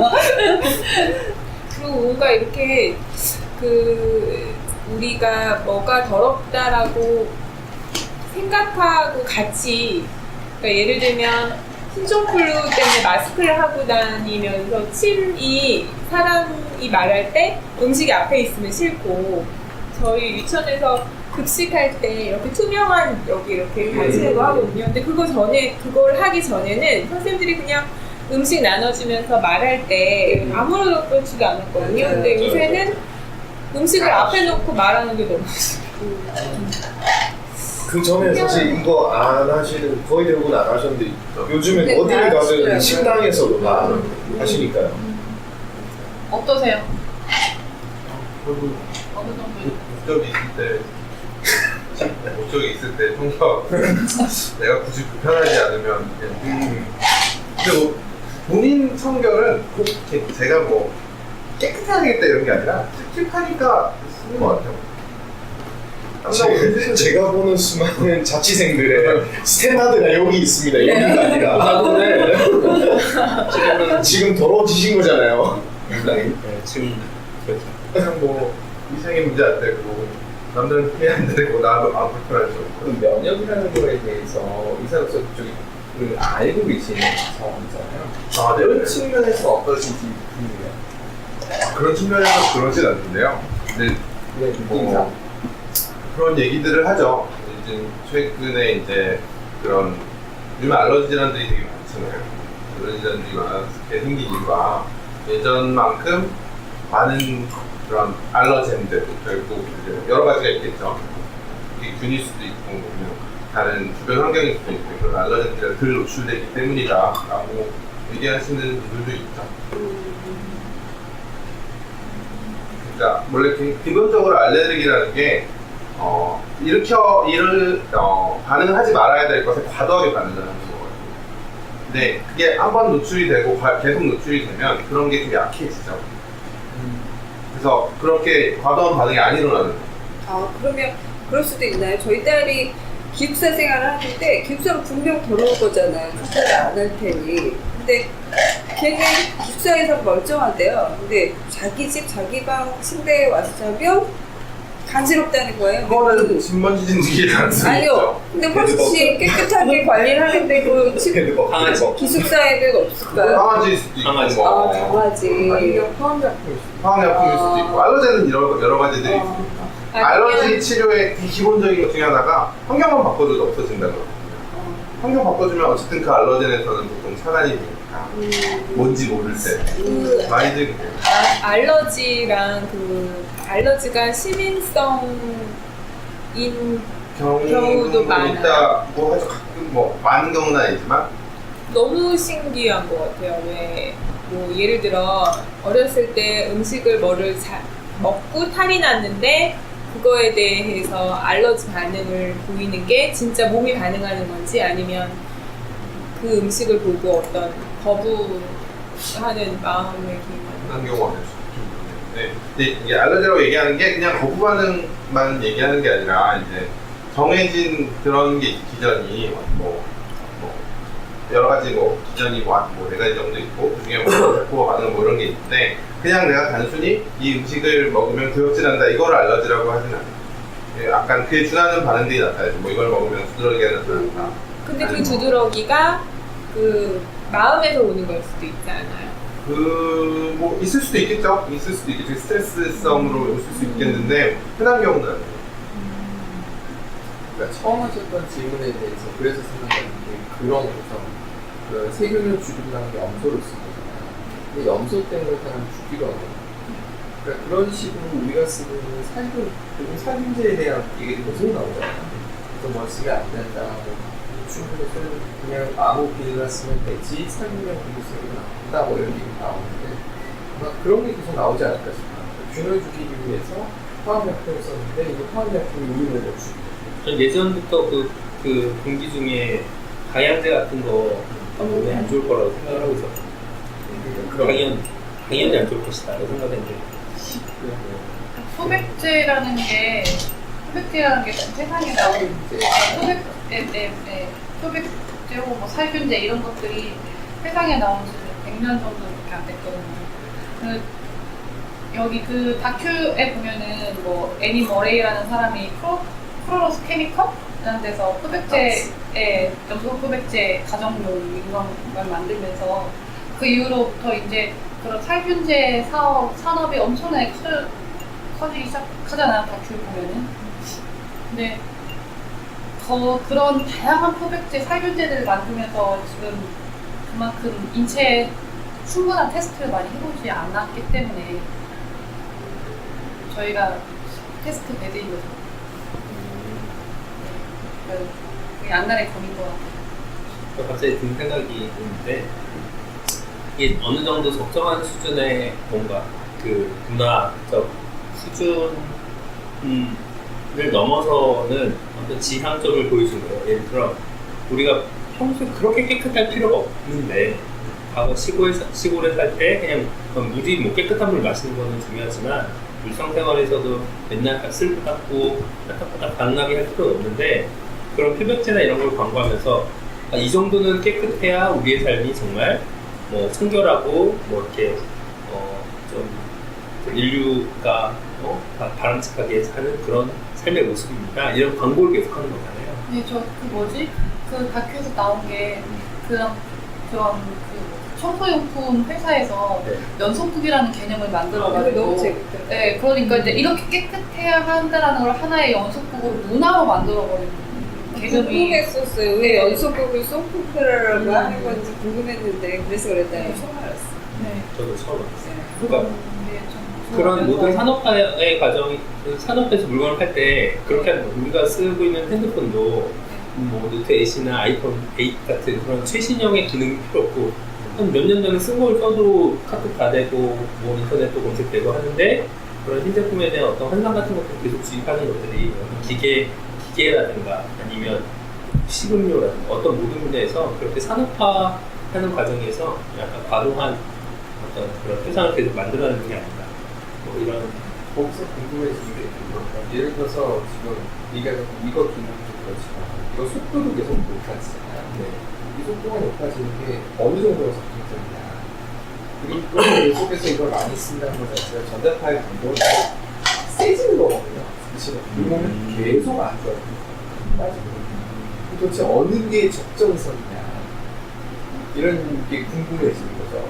아까 얘기하셨을 때 염소를 어느 정도 쓰는 적정선이라는 게 좋지 않나 우리는데 그럼 과연 이런 거에 적정선이 있을까? 막 지금은 기준이 없지만 사고가 한 번 나면 그것에 대한 논의가 그러니까 사고나기 되게 어려울 것 같아요. 전자파라는 것 자체가 우리 몸에 있는 것도 아니고 이런 거라서 되게 궁금하다. 적정선.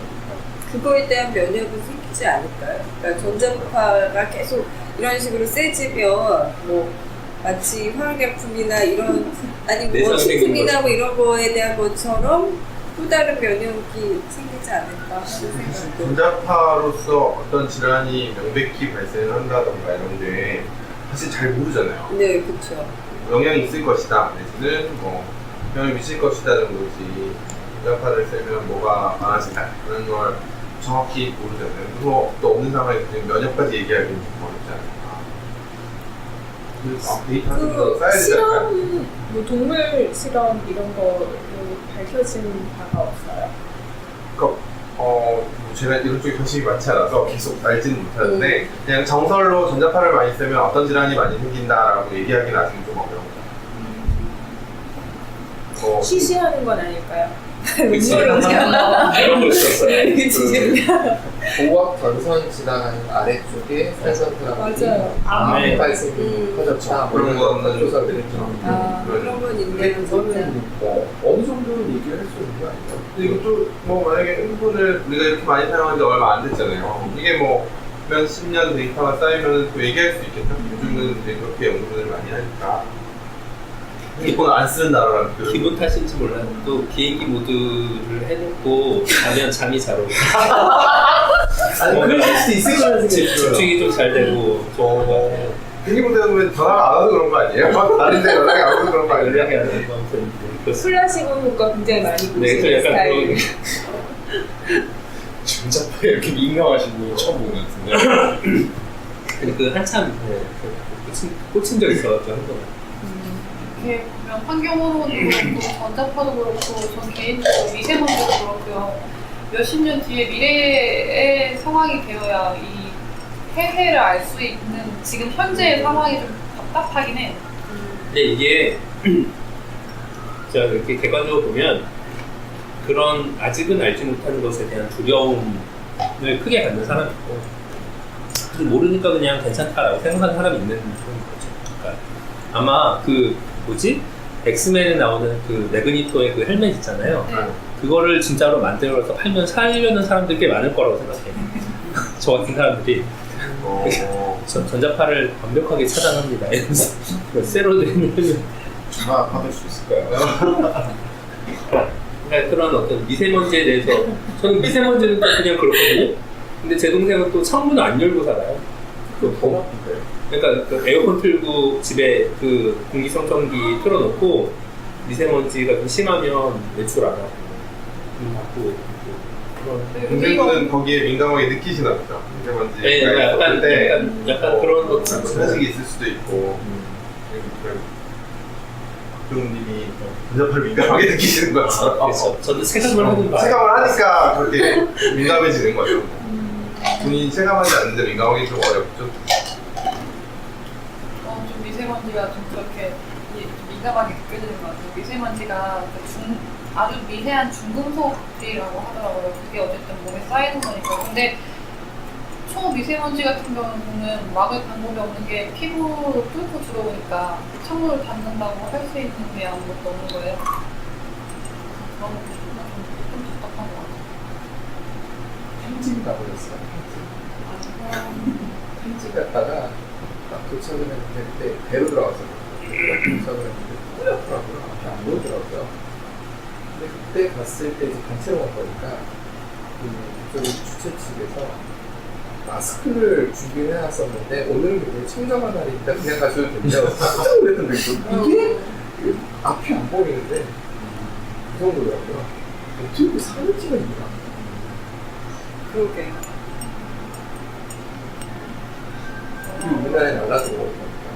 근데 왜 정권이 바뀌고 하늘이 맑아졌다 왜 이거는 그런 중국에서 계속 탄을 안 쓰기 때문이라는 얘기를 처음 들었거든요. 뭐라? 얘들이 갈탄이나 이런 걸 되게 많이 썼대요. 걔네들도 그게 문제가 되니까 안 쓰기 시작했다고 그러더라고요. 가령 난방용으로 탄을 안 쓴다고 그러더라고요. 걔네들이 위험한 이 자체적으로 없어요. 그런 거 베트남은 사람들이 다 마스크를 쓰고 있고 오토바이 탈거나 그런 걸 보면은 걔네들은 우리보다 좀 더 민감하고 그런 거. 걔네들은 오토바이 타니까 그럴 거예요. 차를 타는 거랑 좀 다르잖아요. 바로 앞에서 나오는 배기가스를 계속 마시면서 다녀야 돼요. 근데 또 대만은 하나도 안 써요. 오토바이를 베트남만큼 많이 타고 다니거든요. 대만도. 근데 아무도 안 써요. 그러니까 민감도는 확실히 있는 것 같아요. 나라별로. 그냥 문화적인가? 예, 문화적으로. 예, 맞아요. 제가 대만도 공기는 썩 좋지가 않더라고요. 그게 언젠가 그게 확산되는 그런 계기가 있었던 대만은 아직 그러지 못했지만 그래서 베트남에서 옛날에 많이 왔어. 옷을 다 이렇게 다 덮고 다니더라고요. 다. 그거는 탈까봐. 그러니까 탈까봐. 까매지는 것도 그러니까 있어. 우리나라는 오토바이나 자전거 탈 때 그 정도로 하지 않는데 물론 그쪽이 더 좋은 나라니까 그럴 수 있겠지만 정도의 차이. 이제 네, 두려움에 대한 얘기는 여기까지 하고요. 두려움? 네. 질문 하나 드리려고 하는데요. 내용이 이제 다 거의 다 끝났어요. 네. 조스노 지나갔어요? 네, 지났어요. 네. 마지막 질문하고 그 다음에 그 이후에 이제 다 소감 얘기하고 끝낼 건데요. 마지막 질문은 청결이 이 도시화에 공헌했다라고 생각하세요?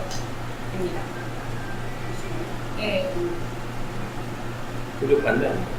그러니까 도시화 때문에 성결의 필요성이 대두가 된 것이다라는 것이 더 맞지 않나. 그러니까 사람들이 모여 살면서 예전에는 자연 속에서 이렇게 분산되어서 살 때는 자연에 있는 물건을 가져다가 자기가 쓰다가 그냥 자연에 버려도 원래 있던 그 자리에 가거나 아니면 같은 그 생태계 안에서 순환되는 그런 모든 그런 시스템이었는데 사람들이 막 모여 살면서 필요한 것과 필요하지 않은 것에 대한 개념이 생기는 거예요. 저도 혼자 살지만 쓰레기 봉지가 항상 이렇게 가득가득 나오거든요. 근데 보면 다 비닐봉지라든가 아니면 음식물 쓰레기 같은 것도 옛날에는 갖다 이렇게 두면 거름이 될 건데 지금은 이제 쓰레기라고 해서 이렇게 뭉쳐서 버리는 거잖아요. 그러니까 그런 것들을 이렇게 보면 옛날 이런 쓰레기가 안 나올 수도 있었겠구나라고 생각해요. 그러니까 도시에서는 도시화에서 사람들이 몰려서 그런 것도 뭉쳐지면 또 양도 많아지니까 한꺼번에 처리가 되기도 힘들고 뭐 그런 의미에서 오히려 좀 반대로 새로운 시스템 자연분해가 되지 않는 시스템을 만든 도시에서 발생한 문제가 청결의 필요성을 되고 싶지 않아요.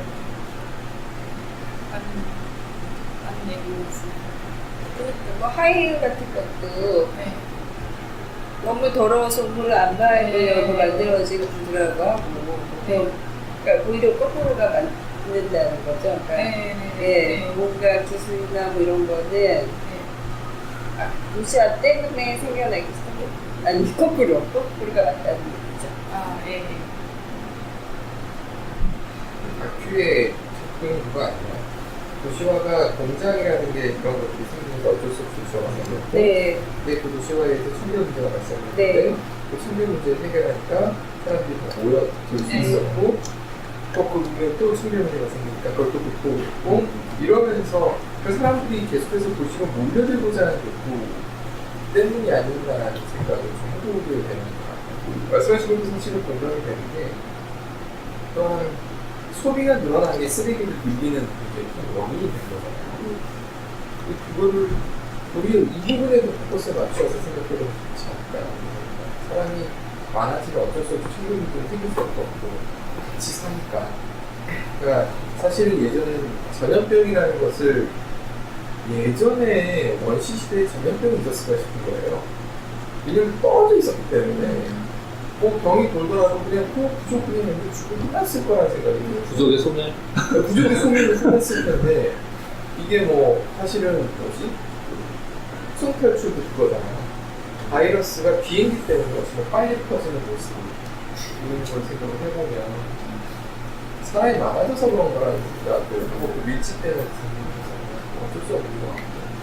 오히려 저는 소비가 너무 이 청결 문제를 더 그 쓰레기섬 때문에 그 바다에 중간중간 쓰레기섬들 좀 모아서 그런 거라서 이게 더 청결 문제보다는 이게 더 저는 필요하잖아요. 이게 이걸 생각을 하다가 이렇게 어떤 개의 문제라는 생각을 했어요. 그러니까 예를 들어 과거의 자연에서 우리가 물건을 얻고 다시 그것을 돌려보내는 그거는 자연스러운 그냥 특별한 가공이 많지 않고 자연 분해가 되고 혹은 뭐 그냥 그걸 동물들이 먹었을 때 그냥 다 처리가 되고 이런 수준이었는데 갑자기 그 석유를 뽑아내서 석유를 뭔가를 만들어서 하는 그 시스템은 아직 이게 순환하는 개가 성립되지 않은 거죠. 만들어지죠. 근데 엄밀하게 따지면 플라스틱도 매우 오랜 시간이 지나면 없어지긴 하거든요. 그리고 어떻게 생각해보면 플라스틱이라는 것을 우리의 이름상에서 얘가 유기물의 농축이라고 했으면 얘도 마찬가지로 생명체, 우리 몸의 생명체에 그냥 변형된 형태에 불과한 건데 그러면 이것을 우리가 뭐 환경 호르몬이든 뭐겠든 어떤 쓴다 하더라도 결국 이것도 큰 틀에서 보면 어떤 그 공동의 개라고 볼 수 있잖아요. CHON으로 구성된. 그래서 아무튼 근데 아직 그런 것에 이 시스템을 개발하기 전 단계인 거죠. 그러니까 자연스러운 과거의 그런 생활에서 벗어나서 청결이나 도시화나 이런 것들이 이렇게 자연스러운 그 나름대로 생태계나 이런 것들이 구성되는 데야지. 그러니까 모든 새로운 발전의 과정에서는 뭐가 하나 딱 나와서 변화들이 막 발생하고 연쇄적인 반응을 하고 어느 순간에는 그 안에서의 조화로운 시스템 개가 생기고 그럼 거기서 어느 정도 좀 안정이 오고 다시 또 변화가 찾아오고 이런 게 약간 반복되는 게 아닐까 이런 생각이. 근데 이제 도시화 되면서 도시로 너무 사람이 몰리니까 그걸 소화해내기에는 이 도시 안에서는 너무나 많은 인간들이 너무나 많은 것들을 배출을 하니까 그게 분산되지 않고 가능할까 하는 생각이 드는 거죠. 또 하나 생각드는 게 지금까지는 화학이라는 것이 아니라 그냥 물리적인 변화이기 때문에 자연계에 있었던 뭐 박테리아들 이런 것들이 분해를 할 수 있었다면 지금 우리가 쓰고 있는 많은 것들이 석유에서 나왔던 석유는 사실은 천연이잖아요. 근데 그 화학적인 공정을 거쳐버리면서 얘가 더 이상 천연이 아니게 되면서 제 느낌인 거예요. 천연이 아니게 되면서 얘를 처리할 수 있는 생태계, 개를 말씀하셨잖아요. 개 내에 무엇이 없다는 상황이잖아요.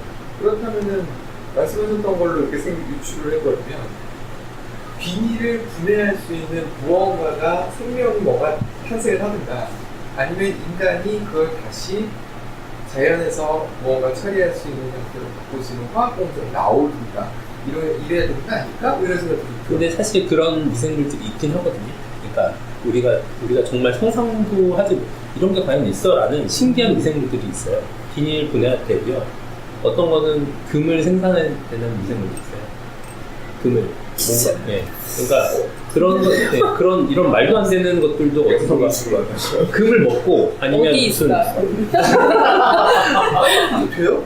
그리고 금은 원자인데. 그러니까 뭐 아무튼 그래서 그게 진실인지는 다시 이제 제가 읽었던 기사에 있었는데 그걸 확인을 해야 되겠지만 아니 앞에 거는 이해할 수 있을 거예요. 비닐을 분해하는 게 방사성 이온을 분해될 수 있다는 걸 이해를. 예를 들어 심해에 들어가면 열수구라는 데가 있거든요. 그러니까 뜨거운 물이 막 쏟아지잖아요. 그 옆에 막 그 새우들이 뛰어놀고 있어요. 걔들이 그럴 수 있는 거는 미생물 갑옷을 입었기 때문에 그 미생물들이 열수구에서 나오는 그 열을 흡수해주고 거기서 나오는 황을 먹고 자라거든요. 그러니까 그 개는 태양 에너지의 광합성이라는 시스템 전혀 필요하지 않은 황화된 에너지, 황이라는 원소를 먹고 그걸 가지고 그렇게 진화하는데 얼마나 오래 걸렸겠냐는 그렇죠. 생각을 하는 거예요. 그런 숨겨진 미생물들이 어딘가에 지구상에 갑자기 무서워지는 그러니까 이게 비닐을 분해하는 뭐 박테리아가 나오면 그 인류의 어떤 역사에 어떤 영향을 미칠까도 굉장히 궁금해요. 갑자기 공균처럼 확산돼서 싹 없어졌을 도시가 그냥 싹 없어졌을 우리가 쓰고 있는 플라스틱이 싹 다 없어질 수도 있는 거고 엄청나요. 근데 이제 도시화가 되면서 근데 저는 드는 생각이 우리 어렸을 때는 분리수거를 열심히 하지 않았던 것 같아요.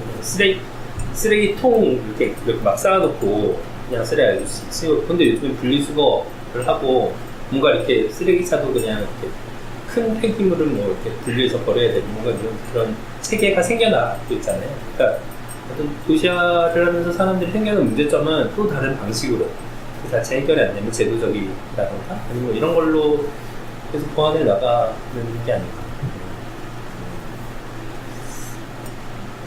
그거밖에 방법이 없었지. 그리고 도시도 옛날과는 많이, 이거는 좀 딴 얘기이긴 한데, 며칠 전에, 그러니까 어디선가 읽었던 것 중에 뭐 도시와 지방을 비교해 놓은 글을 막 봤어요. 지방에는 나가 살 게 없다.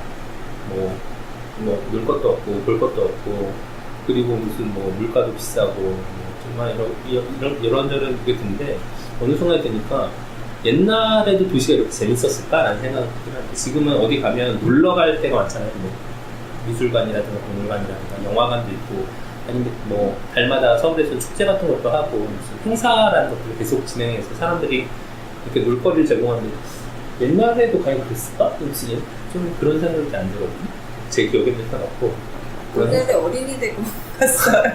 그러니까 저 어렸을 때. 몇 군데 공원 뭐 이런 거 그러니까 없었죠. 그런 문화시설. 일반 행사라는 것이 없고 그래서 약간 사람들이 이 도시에서 사는 사람들이 요구하는 어떤 욕구들을 계속 충족시켜 주기 위한 문화라는 것이 생겨나는구나. 행사 문화라고 체험을 한다면 그럼 뭐 청결의 이슈든 아니면 어떤 보안이라는 이슈든 보안이라는 게 강화되니까 갑자기 CCTV가 막 빨리 어느 순간부터 막 생겨나기 시작했잖아요. 그래서 그런 욕구들을 사람들이 많이 모이는 곳에서 조금 더 확실하게 좀 더 표출할 수 있고 그에 대한 테스트 레벨가 계속 2시간 빨리 그런 것 같아요. 사람들의 욕구에 맞춰서 진화해 나가는 하나의 거대한 유기체다. 네, 뭐 그렇게 볼 수도 있을 것 같아요. 시대에 따라다가 안 되면 갑자기 딴 얘기 블레이드 러너가 생각나서 버리고 떠나잖아요. 지구를 버리고. 그 SF물의 옛날에 그 한때 보면 지구는 거의 망해가고 다른 데로 찾아가는 그런 아이디어는 왜 계속 반복되는 걸까? 그런 어쨌든 네, 그 영화 새로 봤더니 너무 신기하더라고요. 그 워디가 그 결정판이잖아요. 쓰레기 있던데 펌프에서 도망가는 그런 결정이잖아요.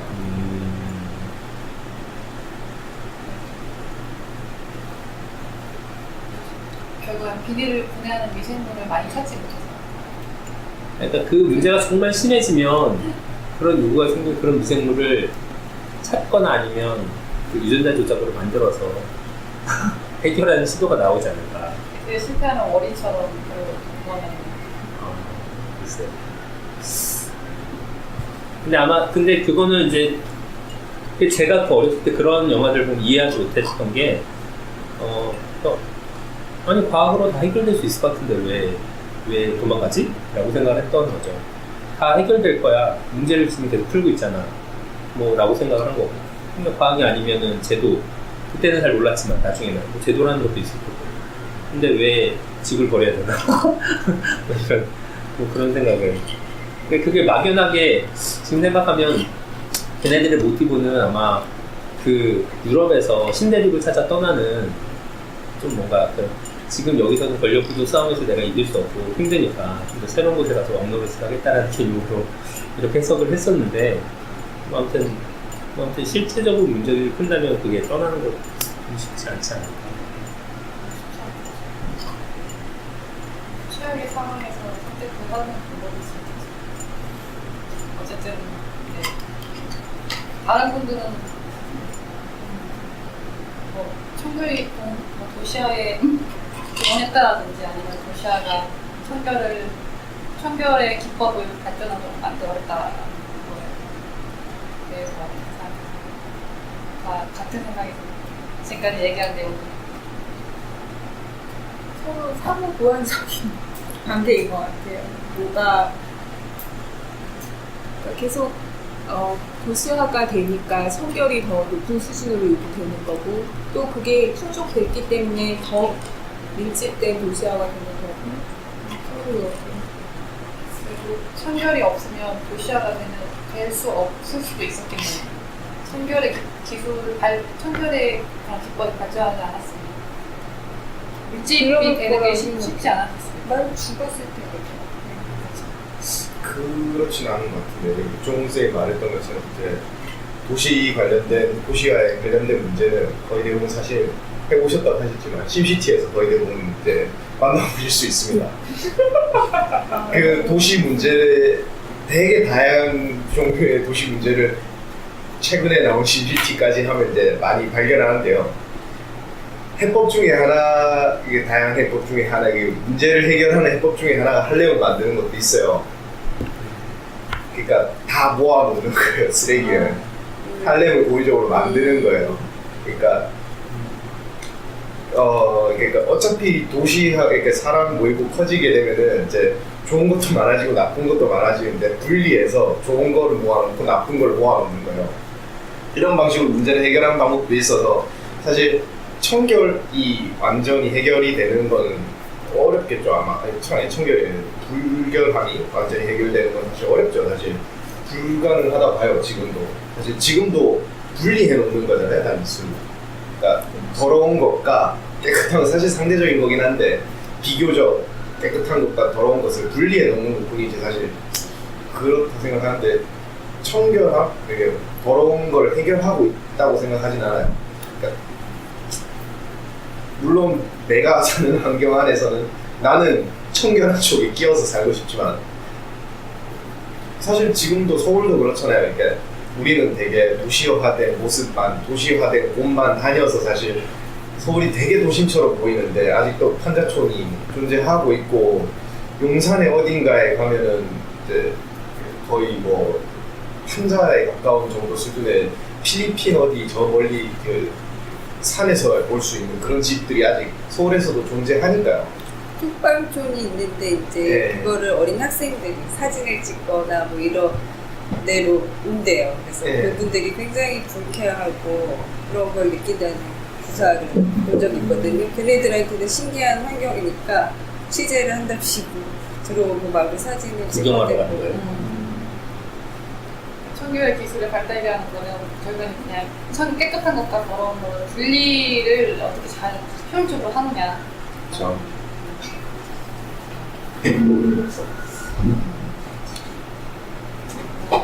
근데 모여 살아서 콜레라나 흑사병 같은 게 그러니까 그것 가지고 위생 청결 범위 안에 넣는다면 그러니까 그렇게 더러운 것과 깨끗한 걸 분리하는 것도 청결이라고 한다면 만약에 그런 그 전염병이 해결되지 않았을 때는 아마 도시에 모여 살았던 사람들이 흩어지지 않았을까요? 그러니까 모든 사람 다 해결될 필요는 없다는 거죠. 아니 해결할 방법을 몰랐다면 뭐 그렇겠죠. 네. 그러니까 말씀드린 것처럼 고의로 할렘을 만드는 건 사실 그런 거예요. 그러니까 모든 사람이 콜레라에 안 걸리게 만든 방법이 아니에요. 그러니까 먹이를 던져주는 건가요? 적절히 돈 낼 사람만 약을 살 수 있게 만드는. 약이 없는데 어떻게 사? 그러니까 심시티를 해봐야겠구나. 그게 답이 되는지가 궁금하고 역사적으로 그랬던 게 뭐가 있나가 이제 궁금해지는 거예요. 지금 도시도 다들 그런 방식으로 흘러가잖아요. 근데 그거는 뭐라고 해야 하나 지금 얘기하는 청결의 문제라기보다는 사회적인 계층 문제하고 더 접근을 해야 되는 게 아닌가 싶어서 여쭤보는 거예요. 도시는 어차피 구조상 깨끗한 구역과 더러운 구역이 있을 수밖에 없는 거잖아요. 더러워지는 이유가 뭐냐는 거죠. 그러니까 평균치가 있는데 이렇게 하면 그 자연적인 평균치가 있을 텐데 깨끗함이 올라가는 도시에 깨끗함이 올라가면 그만큼 더러움이 내려가야 되는 부분이 있을 거잖아요. 이 부분을 몰아놓는 거죠. 그러니까 그게 이제 지금 얘기하는 청결 문제에서 가는 그런 식으로 해결을 찾은 데가 없지? 하는 생각이 드는 거예요. 일단은 서울에서의 판자촌은 사실 그 목적은 아니잖아요. 판자촌은 뭐 그럴 수도 있겠죠. 그게 약간의 이미지의 차이인 거라는 생각이 들고, 그리고 아마 영빈 씨의 그런 이론은 아마 과거 도시에는 좀 더 적합하지 않을까라는 생각이 드는데, 지금 사회에서는 도시의 청결은 그걸 담당하는 부서가 있잖아요. 환경위원이.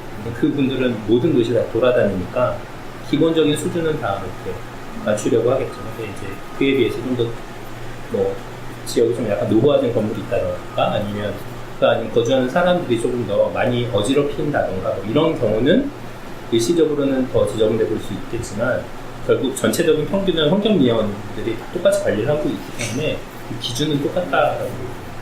그러면 사실 궁금한 게 같은 서울인데 이를테면 광화문의 청결도와 저기 어디 가산 저기 독산동 정도 수준의 거기에 이제 그 청결도 느낌이 완전히 다르잖아요. 사실 동네 자체 느끼는 청결도.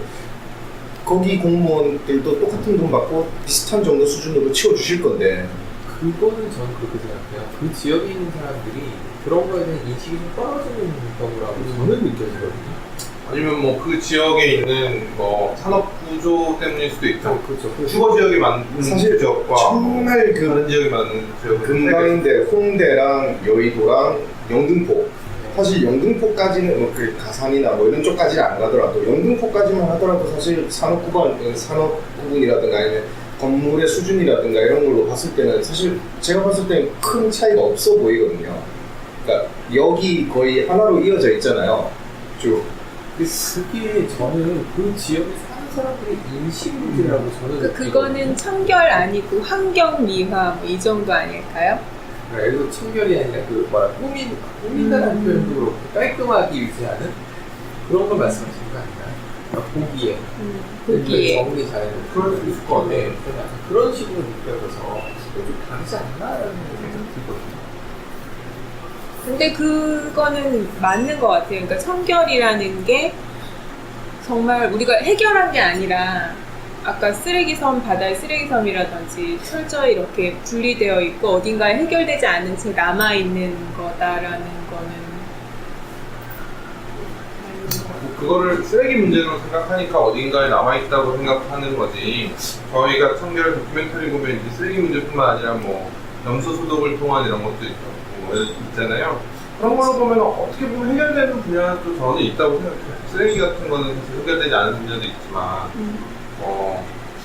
좀 위생적이 돼서 균이나 이런데 수인성 전염병이나 이런데 덜 감염되게 된 거는 그 반대로 다른 데 수인성 전염병이 많아지거나 이렇지 않잖아요. 이거를 저쪽에다 치워놓은 건 아니잖아요. 가장 심각한 인류 인구의 증가라는. 그렇죠. 그럴 수 있죠. 전염병을 일으킨 것이죠. 전염? 뭐 어쨌든 그런 여러 가지 요인이 있겠지만 전염병보다 더 무서워. 그렇게 생각해서 일부는 치워놓는 부분도 있겠지만 일부는 해결된 부분도 있을 거고. 그러니까 새로운 문제를 발생시킨다라는 게 청결 때문에 그럴 수 있죠. 완전히 다르고 완전히 그럴 수 있어요. 그럴 수 있을 것 같아요. 그러니까 뭐 사회적 비용의 증가부터 시작해서 사회적 비용의 증가부터 시작해서 뭐 알러지, 면역 체계에도 영향을 미치고, 그리고 궁극적으로 진짜 인구의 증가가 오히려 더 이제 오염물을 더 많이 배출시킨다거나 아니면 그 사회적 혼란이라든가 경쟁이라든가 그런 것이 더 심화되는. 근데 나는 왠지 해결이 계속 이렇게 너무나 도시화로만 집중되는 현상이 계속해서 해결되지 않는다면 결국에는 그 우리가 해결하지 못한 쓰레기 문제는 뭐 합리적인 방법으로 해결이 안 되는 방향이 되지 않을까 싶은 생각이 더 드는 거예요. 맞아요. 우리 열심히 하고 있으니까. 이제 이쯤에서 마지막 소감 한번 얘기하면 뭔가 부담스러우시죠? 이게 빨리 진행해야 되는데. 딜로 선도해야 될 것 같아요. 어느 분부터 하시겠어요? 자유롭게. 저는 이거 보면서 재밌었던 게 예전에 문명이라는 게임이거든요. 문명이라는 게임은 이렇게 뭘 하나씩 이렇게 발전을 시켜나가요. 문명 중에. 근데 거기에 공중위생을 발전시키는 경우가 있었어요. 그리고 보면서 뭐지? 공중위생을 왜 발전시키지라는 생각을 했거든요, 그때는. 근데 이 다큐를 보면서 공중위생에 대한 개념이 없었던 시대가 있었구나. 그래서 누군가 공중위생을 개념을 누가 이렇게 딱 만든 건 아니지만 이 다큐가 제가 몇 개를 봤는데 이게 다 좀 그래요. 누가 하나가 뭘 했다가 아니라 사람들이 이렇게 쌓여져서 이런 개념을 발전시켰다. 에디슨이 전구를 만들었다가 아니라 그런 게 좀 있어요, 이 다큐가. 이렇게 해서 공중위생의 개념이 생겼구나. 그래서 이제 우리는 공중위생을 당연하게 생각하고 있지만 상수도 하수도 있고 이런 걸 당연하게 생각하고 있지만 이렇게 쌀 생겼구나 해서 그런 게 되게 재밌더라고요. 그러니까 이 다큐 시리즈가 몇 개 있어요. 뭐 시간, 빛 뭐 이런 게 있거든요. 아까 얘기했던 시간 뭐 이런 것도 뭐 그렇게 시작을 해서 여러 사람들의 이런 개념들로 인해서 이런 것들이 생겼고 뭐 나중에 다큐 끝에 보면 나오는 것처럼 아주 미시적인 거에도 다 영향을 다 미치게 되었다라고 이렇게 가더라고요. 그 다큐를 푸는 방식. 그런 것들이 재밌었어요.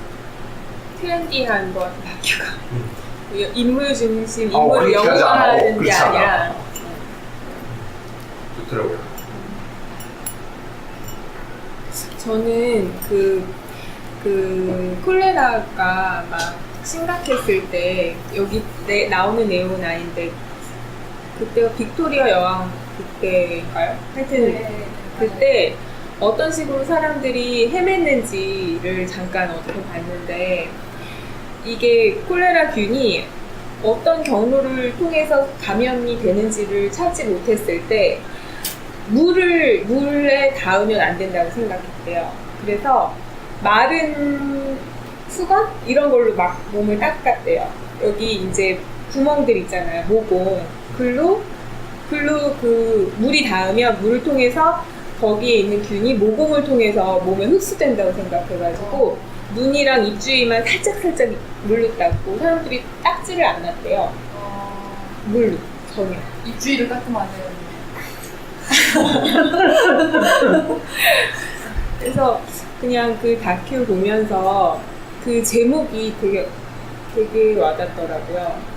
그러니까 그 당시에 뭐 존 스노우라든지 흑안이라는 이름 그거밖에 없으니까 그런 사람들이 지금 우리가 어떻게 살고 있는지를 보면 정말 여기 너무 천국이다 이렇게 생각했을 것 같고 되게 세상 너무 사는 게 지옥이다라고 생각했던 거랑 다르게 우리가 되게 좋은 세상에서 환경에서 살고 있구나 이런 거를 최근에 느껴보지 못한 기분 좋은?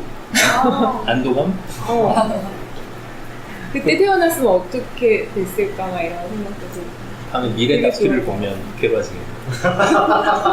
미래 다큐를 보면서 우리는 아직도 네, 더럽네.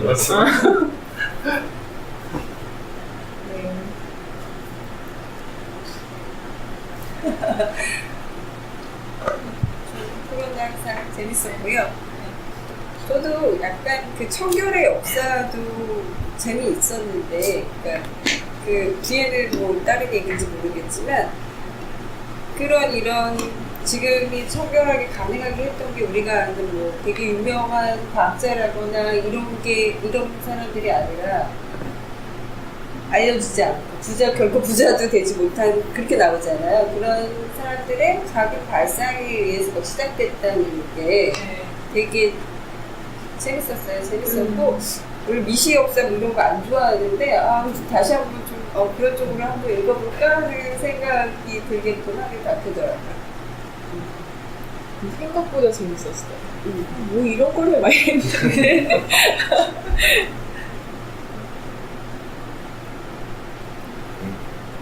저요? 네.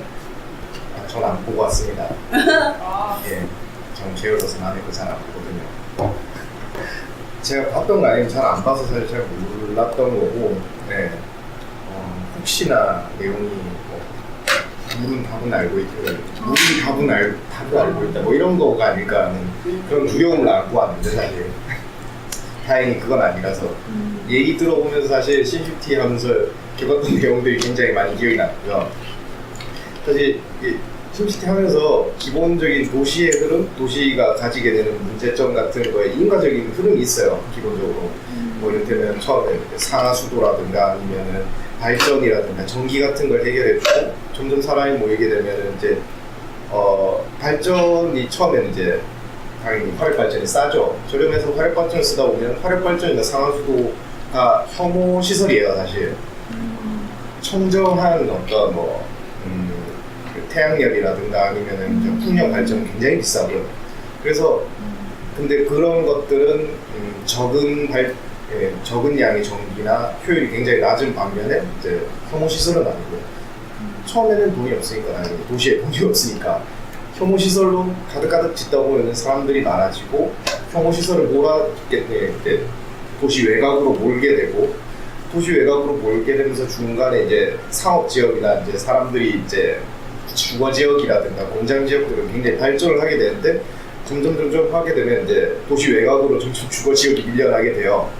공장 지역도 점점 밀려나게, 공장 지역도 사실 혐오 시설이거든요. 점점 밀려나게 되고 사람이 많아지면은 당연히 뭐 경찰서라든가 아니면은 소방서라든가 병원이라든가 이런 것도 점점 많이 지어지게 되고 이제 그렇게 되면은 세금이나 돈이 많이 나가게 되고 그러면은 말씀하신 것처럼 뭐 CCTV를 단다든가 대안이 많이 생기게 돼요.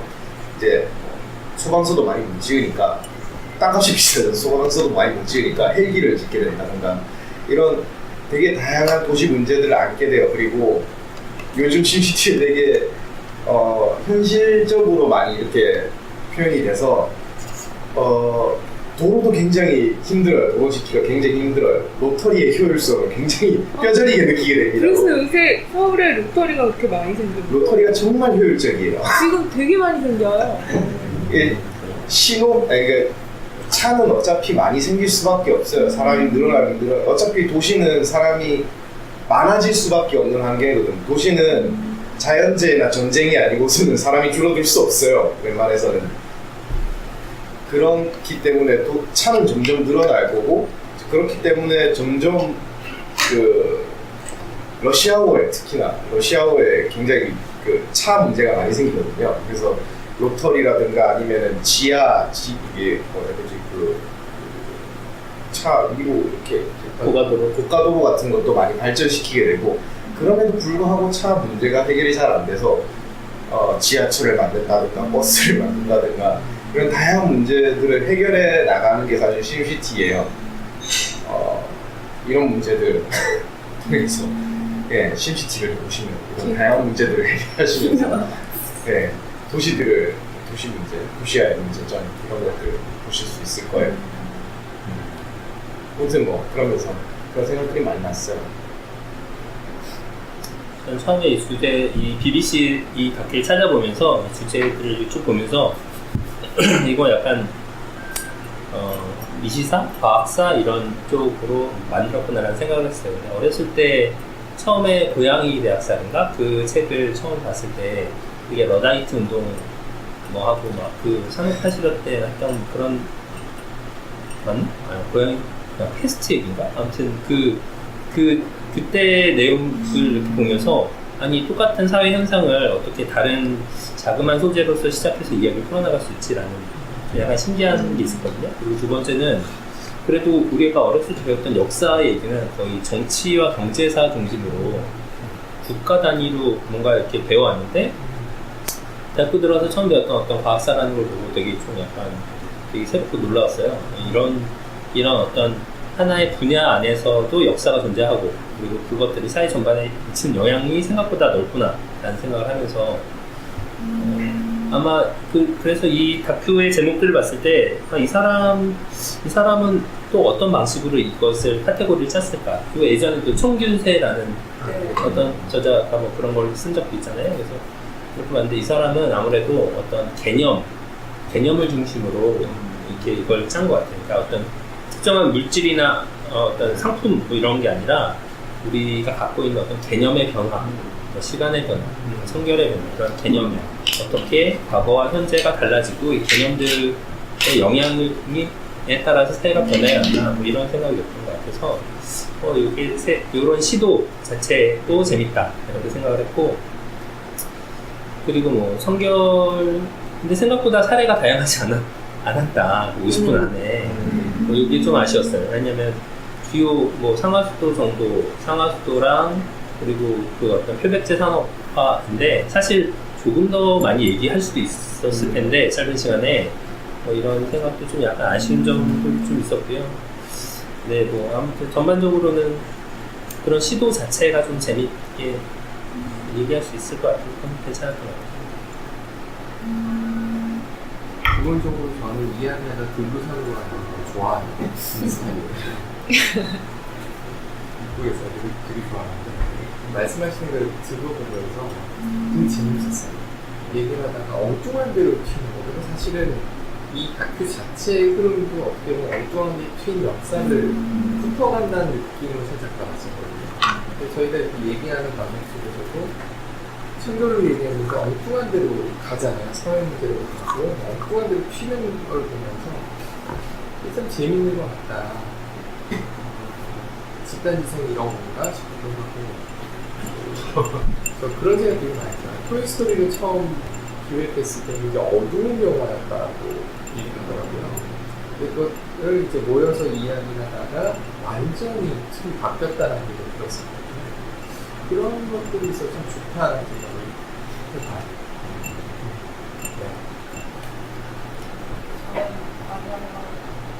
저는 이거 되게 선택을 했던 게 제가 집에서 그냥 이 다큐를 봤을 때 딱 한 이미지가 되게 기억에 많이 남아서 그랬어요.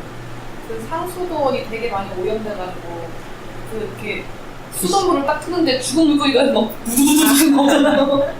그래서 이거 뭐지? 근데 그게 너무 기억에 남았어. 사실 이거 되게 그냥 아무 생각 없이 멍 때리면서 그냥 봤거든요.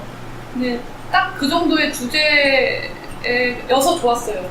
그러니까 내용도 사실 좀 부족하긴 했는데 그냥 분량도 많지 않고 그냥 가벼운 내용이고 좀 약간 재미 요소도 있고 가볍게 이렇게 서로 떠들 수 있는 이런 내용이어서 되게 좋았던 것 같아요. 그래서 150년 전 로마에도 진짜 더러웠구나. 근데 지금 이렇게 깨끗해졌구나.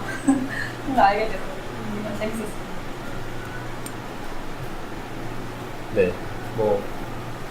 네, 벌써 시간이 다 됐네요. 네, 수고하셨습니다.